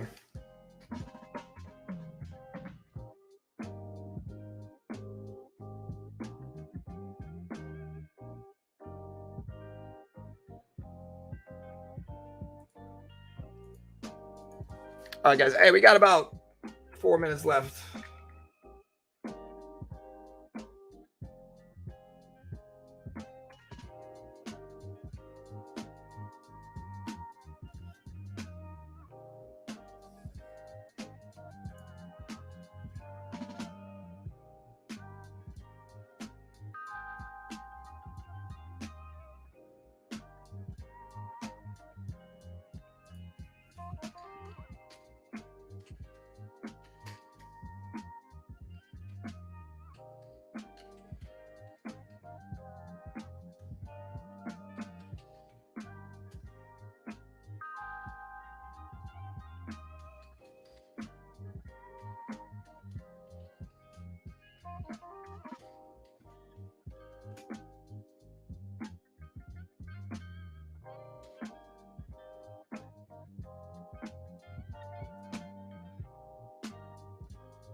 If I pull it back to 1050, kind of that neutral level. Tesla back over to the VWAP at 267.50s. 267.50, so we got that, but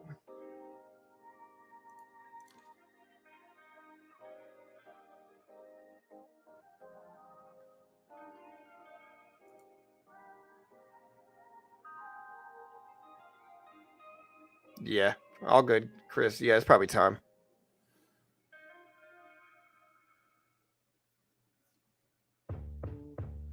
Caffeinated gum's a pretty good idea. It needs to be healthy gum. Like a lot of gum have like sucralose in it, which I don't react super well to. Sucralose is bad for my stomach, and so a lot of the gum you get nowadays has sucralose in it. I can't, you know. If it's healthy gum, that's one thing.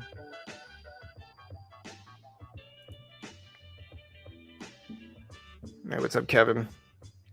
NVIDIA will run back at 500 before earnings. Yeah, earnings for NVIDIA are going to be much later, August. So we still got a little bit of time.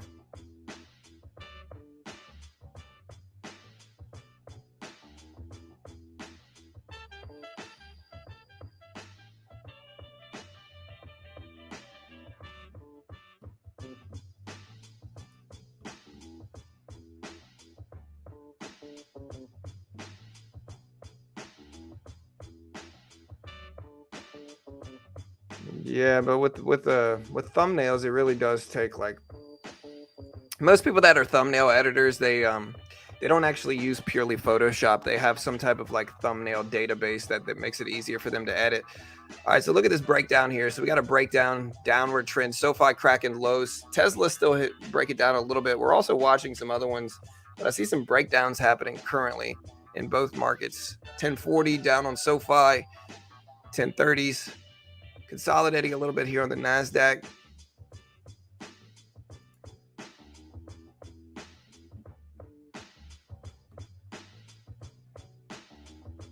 Okay, so break it down.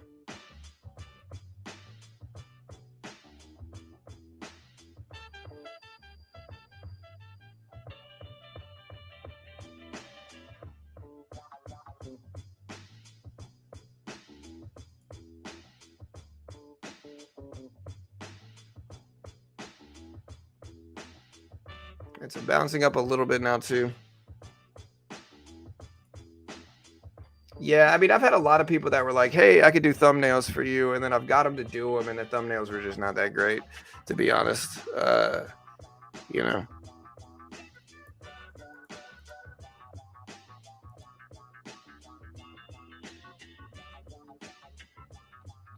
SoFi at 1040s right now, guys. Breaking down, looking weak.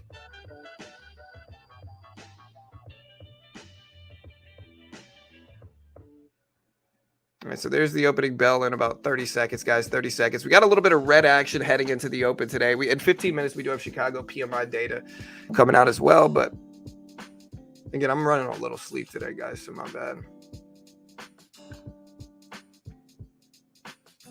CRM, what is that? Salesforce? Yeah. I don't know enough about the company for Salesforce to say whether it's good or not right here. It's up a lot, and I don't know. Just don't trust it. Here's the opening bell, guys. All right, so there's the opening bell. Little pop-ups at the open so far.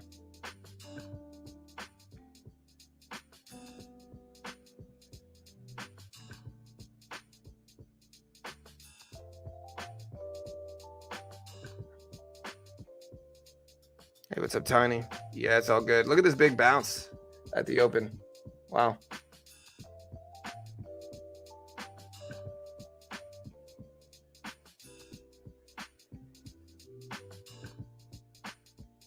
Big green action at the opening bell. Look at this move here.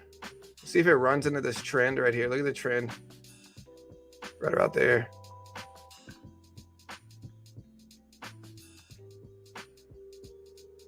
Big retracement.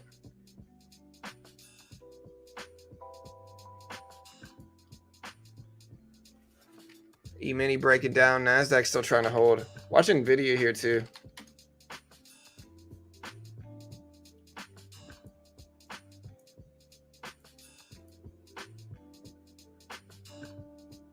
SoFi, rip it up, guys, to 1140 at the opening bell, guys. 1140 for SoFi.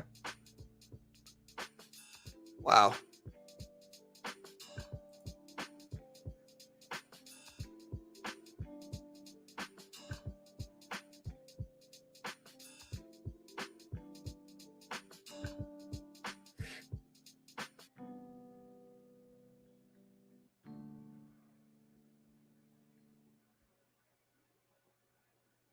Wow, man. Again, we're looking at a couple of these.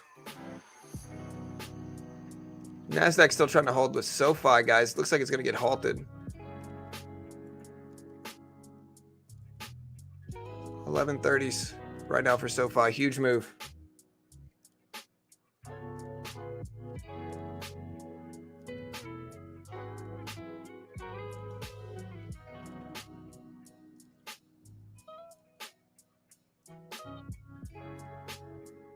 Watching Disney. Palantir bouncing back.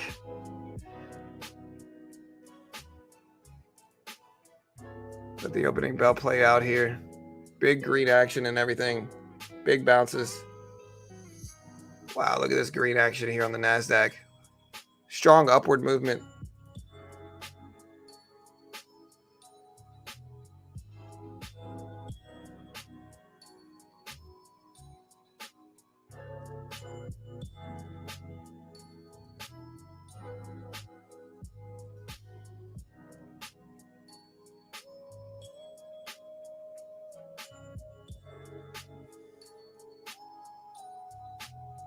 Nice.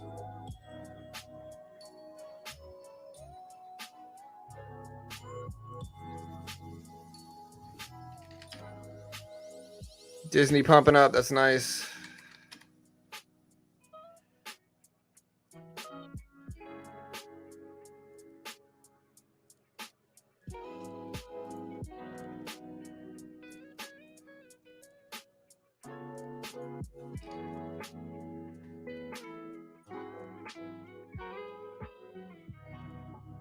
All right, so we got a little dip here. I'm going to buy this dip right now. One contract in the micro NASDAQ. Take two contracts here.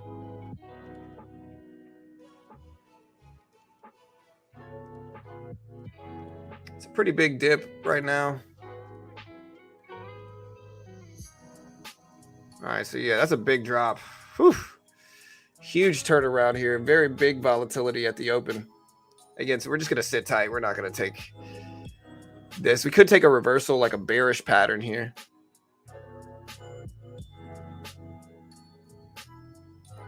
Nice. So we took a couple trades this morning that we're going to be locking in.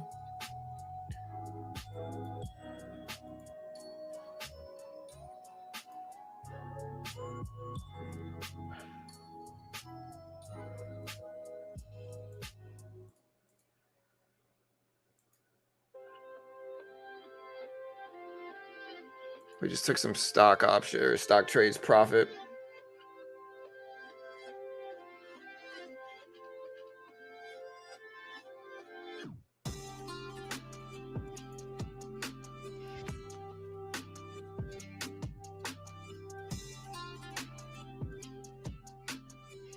Yeah, we'll try to short this if we get a little bounce up here.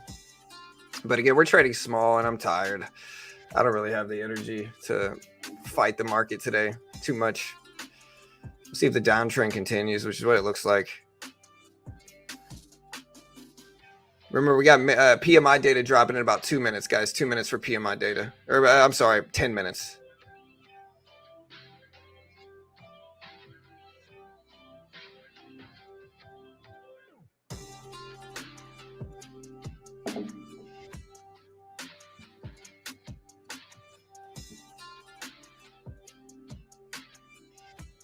I don't know. I'm not looking at chart prime today. Again, we're getting faked out. I didn't get enough sleep last night. So again, like I told you guys earlier, my trades might not be great. And that's all right. So far, we've got basically flat action. We broke down and then we bounced up and now we're breaking down again. Luckily, we're trading very small, which is good.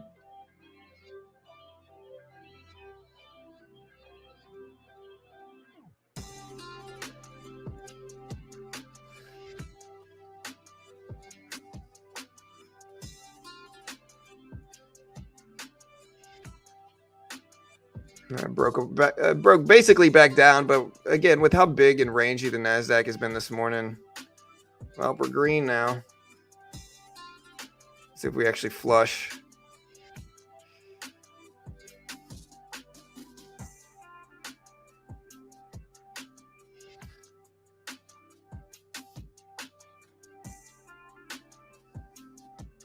Sofi still flushing down too.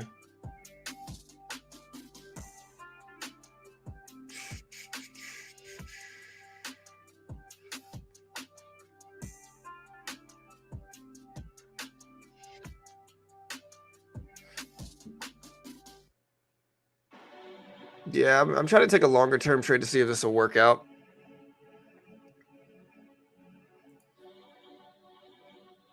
But again, we're only taking 2 contracts in micros to limit risk until the settling down happens. We're only 7 minutes after the open too, so there might be some opening chop that we got to let settle. Yeah, pretty crazy 1 minute volatility, but you know, it's the opening bell. It's kind of how it goes.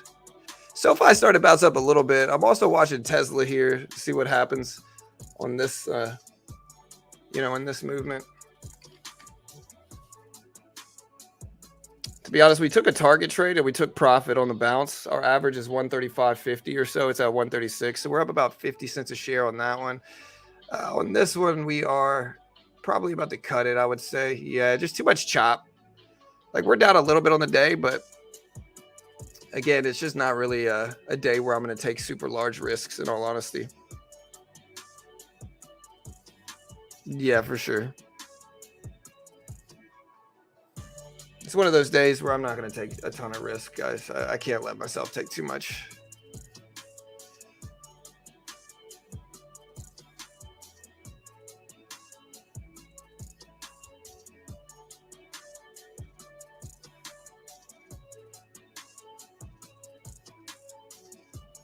All right, so the Nasdaq's rebounding all the way back up. A very flat opening bell where we've gone up, down, back up.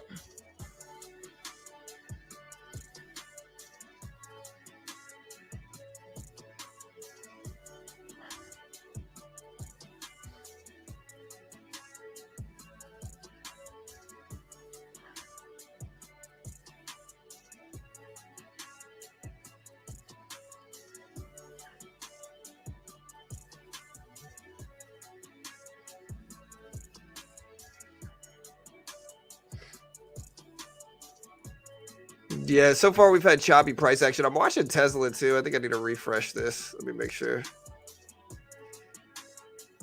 See what Tesla's done since the open. Yeah, so Tesla now dipping all the way back down here.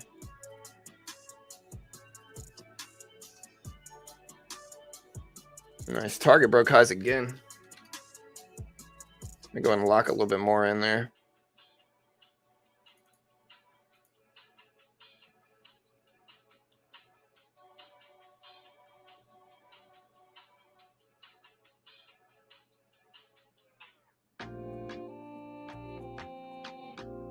Honestly, I'm really proud of my stock trades though. Even though like I didn't, I've lost a little bit in day trading. We bought up a portfolio this morning of some dips, and we've taken profit in a lot of them already. We bought Walgreens, TSN, Target. We're in Snapchat and we're green on that one. RTX, we bought that dip. Our average price on RTX is 87.20s. We bought Honeywell. We're red on Honeywell. We're in gold. Gold is up, and we're in Disney. Disney is up. That's our portfolio. Basically extended on the downside stocks. And that one has worked out pretty nicely for me here so far. On the day, at least. I'm going to go ahead and take a little bit more off of Disney, too. Average price there is 85.90s, which we added a little bit more to it. Our previous average price was like 85.11s. It's at 87.30s right now, 87.30s. So we got a nice little portfolio here. RTX is doing good, too. Again, the logic was like, I'm going to diversify, is what I was thinking. And the reason I wanted to diversify is because I figured like my accuracy rate's so high with these that like I might as well, I'm going to go and take a little bit off of Walgreens too. All right, so we just locked in some more Walgreens. My accuracy rate was so high that I figured I might as well take a couple different ones, and that worked out really nicely. Again, here's my portfolio if you think I'm lying about it. So here's this portfolio. And again, you got to see we are green in Walgreens, TSN. No, we're red on TSN. So we're green in Walgreens, Target, Snapchat, RTX, red in Honeywell, green and gold today, green in Disney today, and green in AMC today. So we are green in 1, 2, 3, 4, 5, 6, 7 out of 1, 2, 3, 4, 5, 6, 7, 8, 9. So 7 out of 9 of our swings are green. Maybe not even swings. A lot of these are just kind of dips that looked good.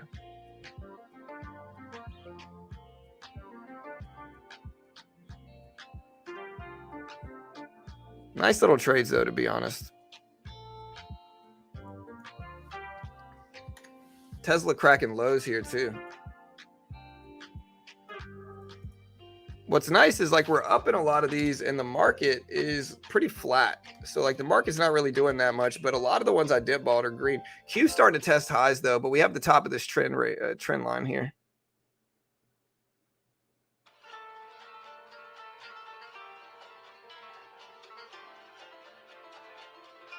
How you guys doing today? Hopefully you guys are doing better than me at day trading.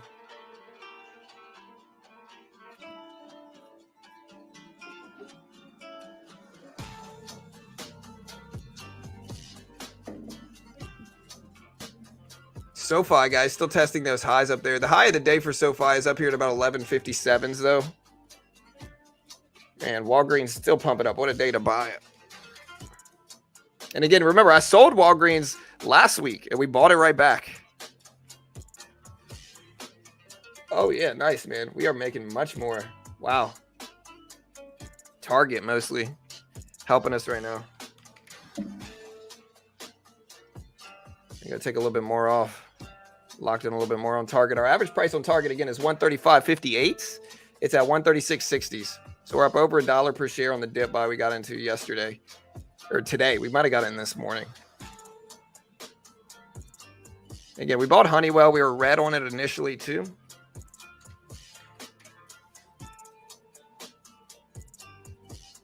And Honeywell's starting to come back also.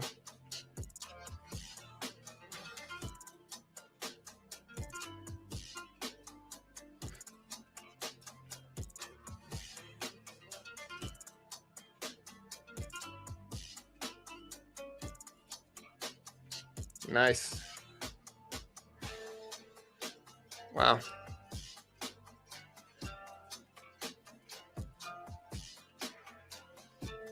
Walgreens did well. Let the rest work. Up about 100 and something on the day on these swings.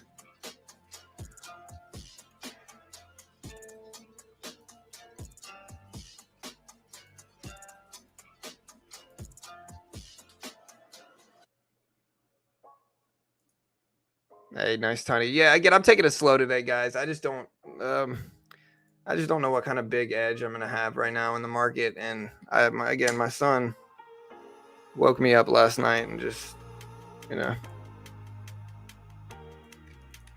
Again, we are day trading though on Topstep in this express funded account. We haven't taken any super big trades yet, but if you want to day trade just like I am in futures, there's no PDT in futures. You can day trade short in futures with no PDT restrictions. And Topstep, what you see me day trading here is the NASDAQ, basically the Q.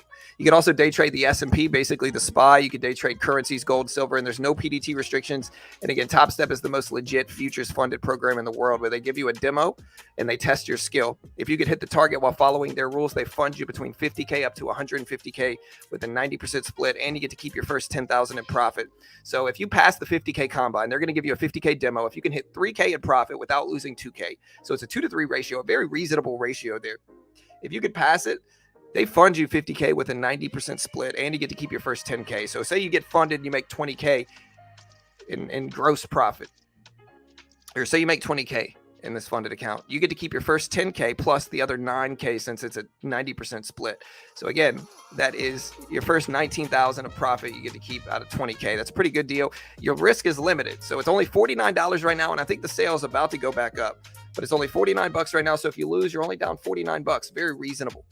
But if you could pass it, you're still going to be doing really well. And so again, if you haven't already, check them out. Here's a great way to help support the channel. The PMI data did just drop. PMI data showed up at 42.8 versus 43.2. 42.8 versus 43.2. Again, a little bit lower than expected for PMI data in manufacturing. I'll put this number up on screen. There's the data right there. Market's liking it. Moving up some.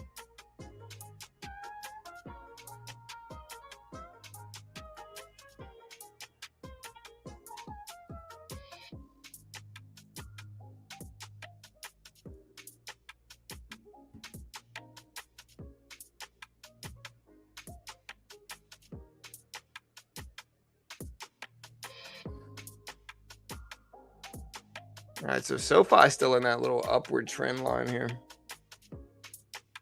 Again, my target trade was probably the best trade. Again, I'm not going politics, and if again, target just ripped out big. So there's a nice little trade there. Target ripped up. Our average price is 135s. We're at basically 137s now. And again, here is our portfolio of little dip buys before the opening bell today. Again, we had AMC, Disney, Gold, Honeywell, RTX, Snapchat, Target, TSN, and WBA, Walgreens. Again, that portfolio did really well today. And again, we bought a lot of these this morning. And so we got in right at the right time for these. We already took profit in most of them. Yeah, it depends on what the market's fearing. So we have lesser manufacturing activity with PMI being lower than expected, but yeah, again, if lesser manufacturing could be good if you're fearing inflation, it could be bad if you're fearing a recession. And so it depends on what the market's fearing. Big pullback here. Again, we've been very slow day trading. I'm already funded in this account, and I really do not want to give back any huge gains. So again, my energy is very light today. So we're going to try to be smart, but I'm just tired. I don't want to take a bunch of dumb trades and take too much risk on days like today, to be honest.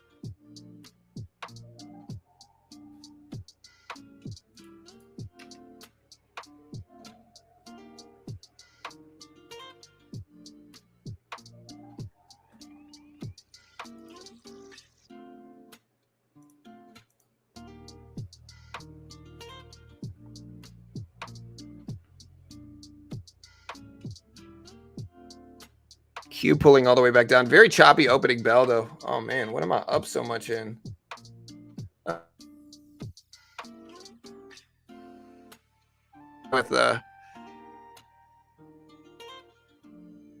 With my trades today, Honeywell we're now green on.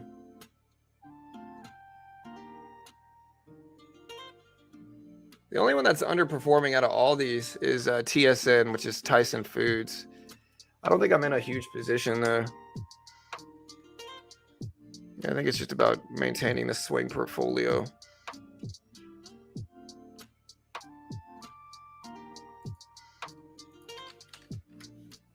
And RTX making that pop back up. We're going to cover a little bit of RTX just because it's up so much. Our average price is 87.20s. We're at 88.64s right now. And we just locked in a little bit of profit, protecting it some.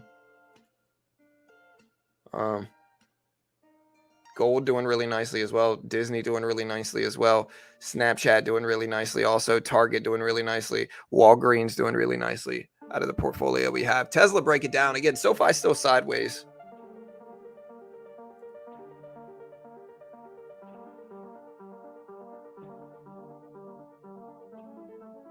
That sounds too good to be true. Well, it's not. I mean, I'm funded on them, you know. I mean, it's not easy to get funded. It's difficult to get funded, of course. It's not. Most day traders lose. But you can't really blame Topstep for that. I mean, it doesn't matter whether they're day trading on Topstep or whether they're putting up the money themselves. Most day traders lose. And so Topstep just gives them a cheaper way to lose, where if like a less risk way to trade, I mean, where you're risking less money. If a large majority of new day traders lose, wouldn't it make more sense to do a funded account program, have limited risk? Most people are still going to lose that too, because most day traders lose, but it's a lot cheaper to lose a Topstep account than it is to put up $4,000 or $5,000 yourself in futures and risk that most of the time. And again, because the risk in futures can be very high. And so in that regard, it's just limiting your risk. Just taking the challenge builds you into a better trader, in all honesty.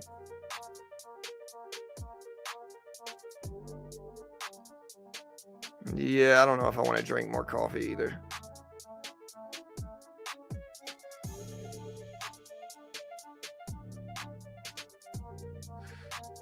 Yeah, with swing trading, Antoine, I mean, again, my best advice is like find value wherever value can be found in swing trading and investing.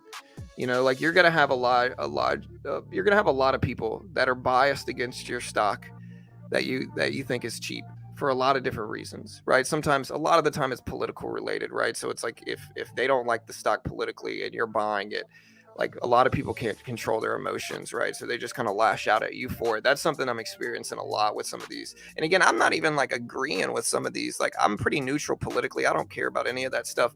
I watched The Big Short a couple days ago, and again, one of the Michael Burry quotes was, "I look for value wherever value is found." And so that's all I'm trying to do here. That's why I bought Walgreens up. Walgreens is a big pharmacy company that is down big on the year. So like if you look at Walgreens, you know, like Walgreens, the reason I bought that this morning again is because Walgreens, if you put up a yearly chart in terms of PE ratio as well, Walgreens is, let me see what the PE ratio is. Walgreens PE ratio, wait, maybe Walgreens doesn't have a PE ratio. Maybe they're losing. But point is, Walgreens was emotional on a dip, right? So if I could buy it after a pullback, fine. Target's another example, right? A lot of people, Target's dropped drastically, right? It's dropped a lot. But the PE ratio of Target is 20, 22, 21. It's a pretty low PE ratio, especially right now in the age of like super high PE ratios. 20 PE ratio is pretty cheap. And if you go to Target, it's still pretty busy over there. There's still a lot of people there, at least where I went. And so again, is me buying it saying I, agree or disagree with them politically? No. It's just, I think I find value wherever value is found. And I think there's value to be had in some of these. Again, Snapchat as well. Snapchat down a lot from their earnings report. In my opinion, I think it just could be an overreaction for Snapchat. Snapchat at the $10 level seemed cheap. And so we bought some of that one too. We're going to take a little bit of profit in that one now because we can. But again, I guess if you're good, my point is if you're going to swing trade, maybe it's just different for me because I'm in a public forum, but like if you're going to swing trade, don't bring up your swing trades to everybody else. Usually you're going to get heat for it. And again, in hindsight, I was right about most of these, so I think you got to just have conviction is what it is.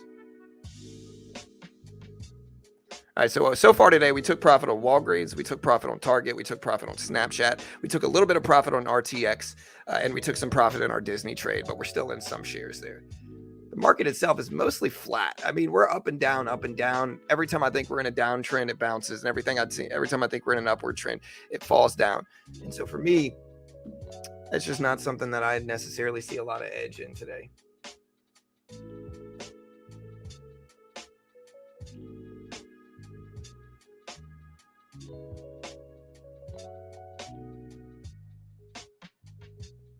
How often do you trade on your phone? It depends. Depends on what type of trading I'm doing, you know. On a really red day of market activity, we are up big on the long side, which is really fun, you know. Again, we bought I'll show you my trades. My Walgreens trade, we bought a decent amount of shares. Our average price is $29.90 for Walgreens. Again, $29.90. Walgreens currently is at 30.20s, I think. Yeah, 30.20s for Walgreens. So a nice little trade there. We bought TSN. Our average price is $56.60. That one we're down. Not that much, but we're down on that one. Target, we bought it at 135.50s. 135.50s for Target. Target today pushed up to 137 basically. It's at 136.60 currently. Already took profit on it though. Snapchat, our average price on Snapchat is 10.60s. It's at about 11.20 right now, about 11.20. RTX, we bought that one at 87.20. So it's currently at about 88.20s right now. So we're up about $1 a share there. Honeywell, we're slightly red on that one. We entered it at 195.15. It's at about 195.13. So pretty much flat there for Honeywell.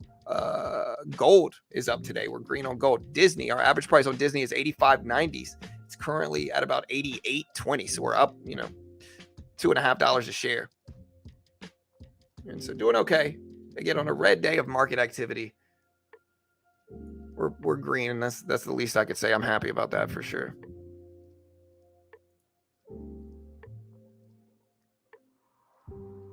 Right, exactly. That's basically what happens though. SM, that's what happens.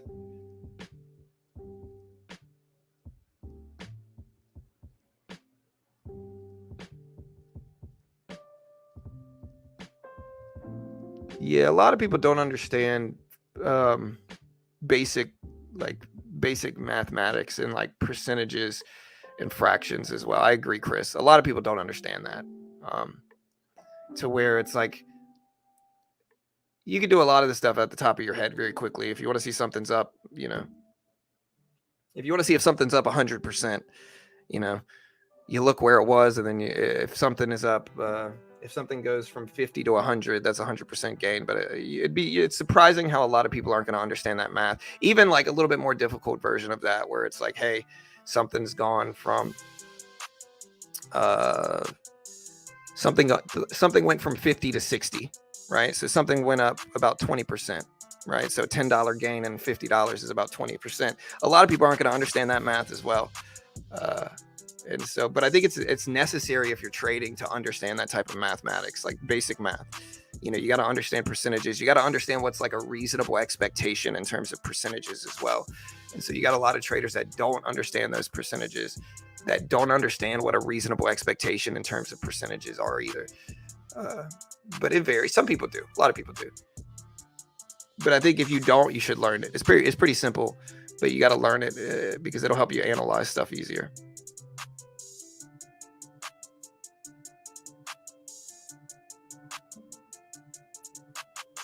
I bought Snapchat right after the earnings dip. I made the stream about it. We covered the earnings report, and I bought Snapchat right afterwards at the 10 level. I added a little bit more to it, I think either today or yesterday, or today or Friday. So, I mean, I was immediately red from it, but that's typically what happens. When I buy these extended dips, usually I'm red for a day or two, and that's all right. Like, that's a reasonable expectation. You can't let that scare you out of the trade, though, in my opinion.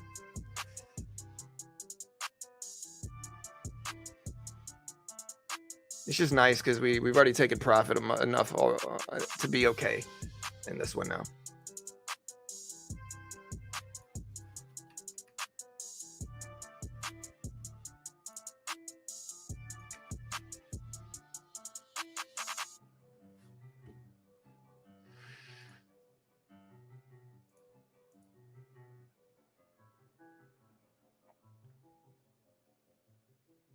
Snapchat's still ripping up. The other one I'm watching right now is Honeywell, where I'm green on the trade, actually. That's nice. The other one, I'm red on two of these trades that I took this morning, TSN and Honeywell. Green on RTX, green Snap, green TGT, green Walgreens. Green on gold today. Green on Disney today.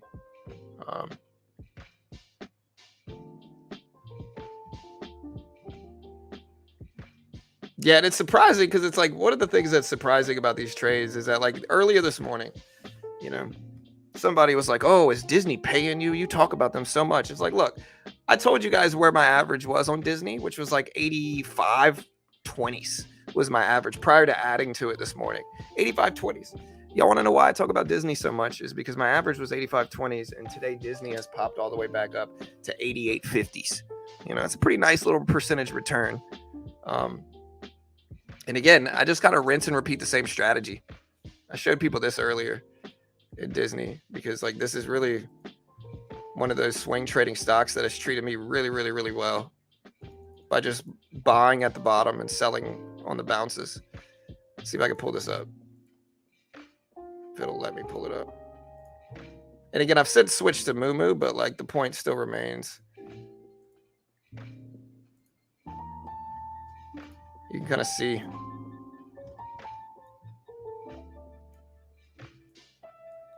how much I trade Disney. We traded a lot, you know. And so the definition of insanity is continuously trying the same thing, expecting a different result. And you'd love to see it.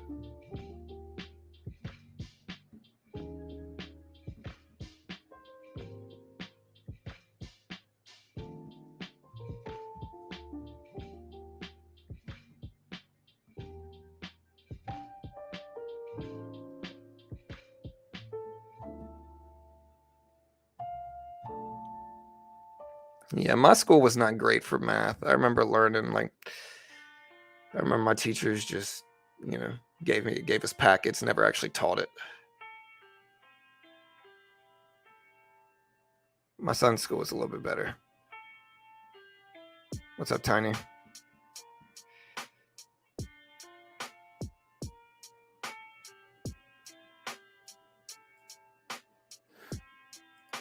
All right, guys. So we're nicely green on the day today on our swings. I'm probably going to go ahead and close it down. Before we do, though, check out Chart Prime. If I was using Chart Prime today, I haven't even pulled it up yet. I should have pulled it up because if I was using them today, I probably would have had better results, in all honesty.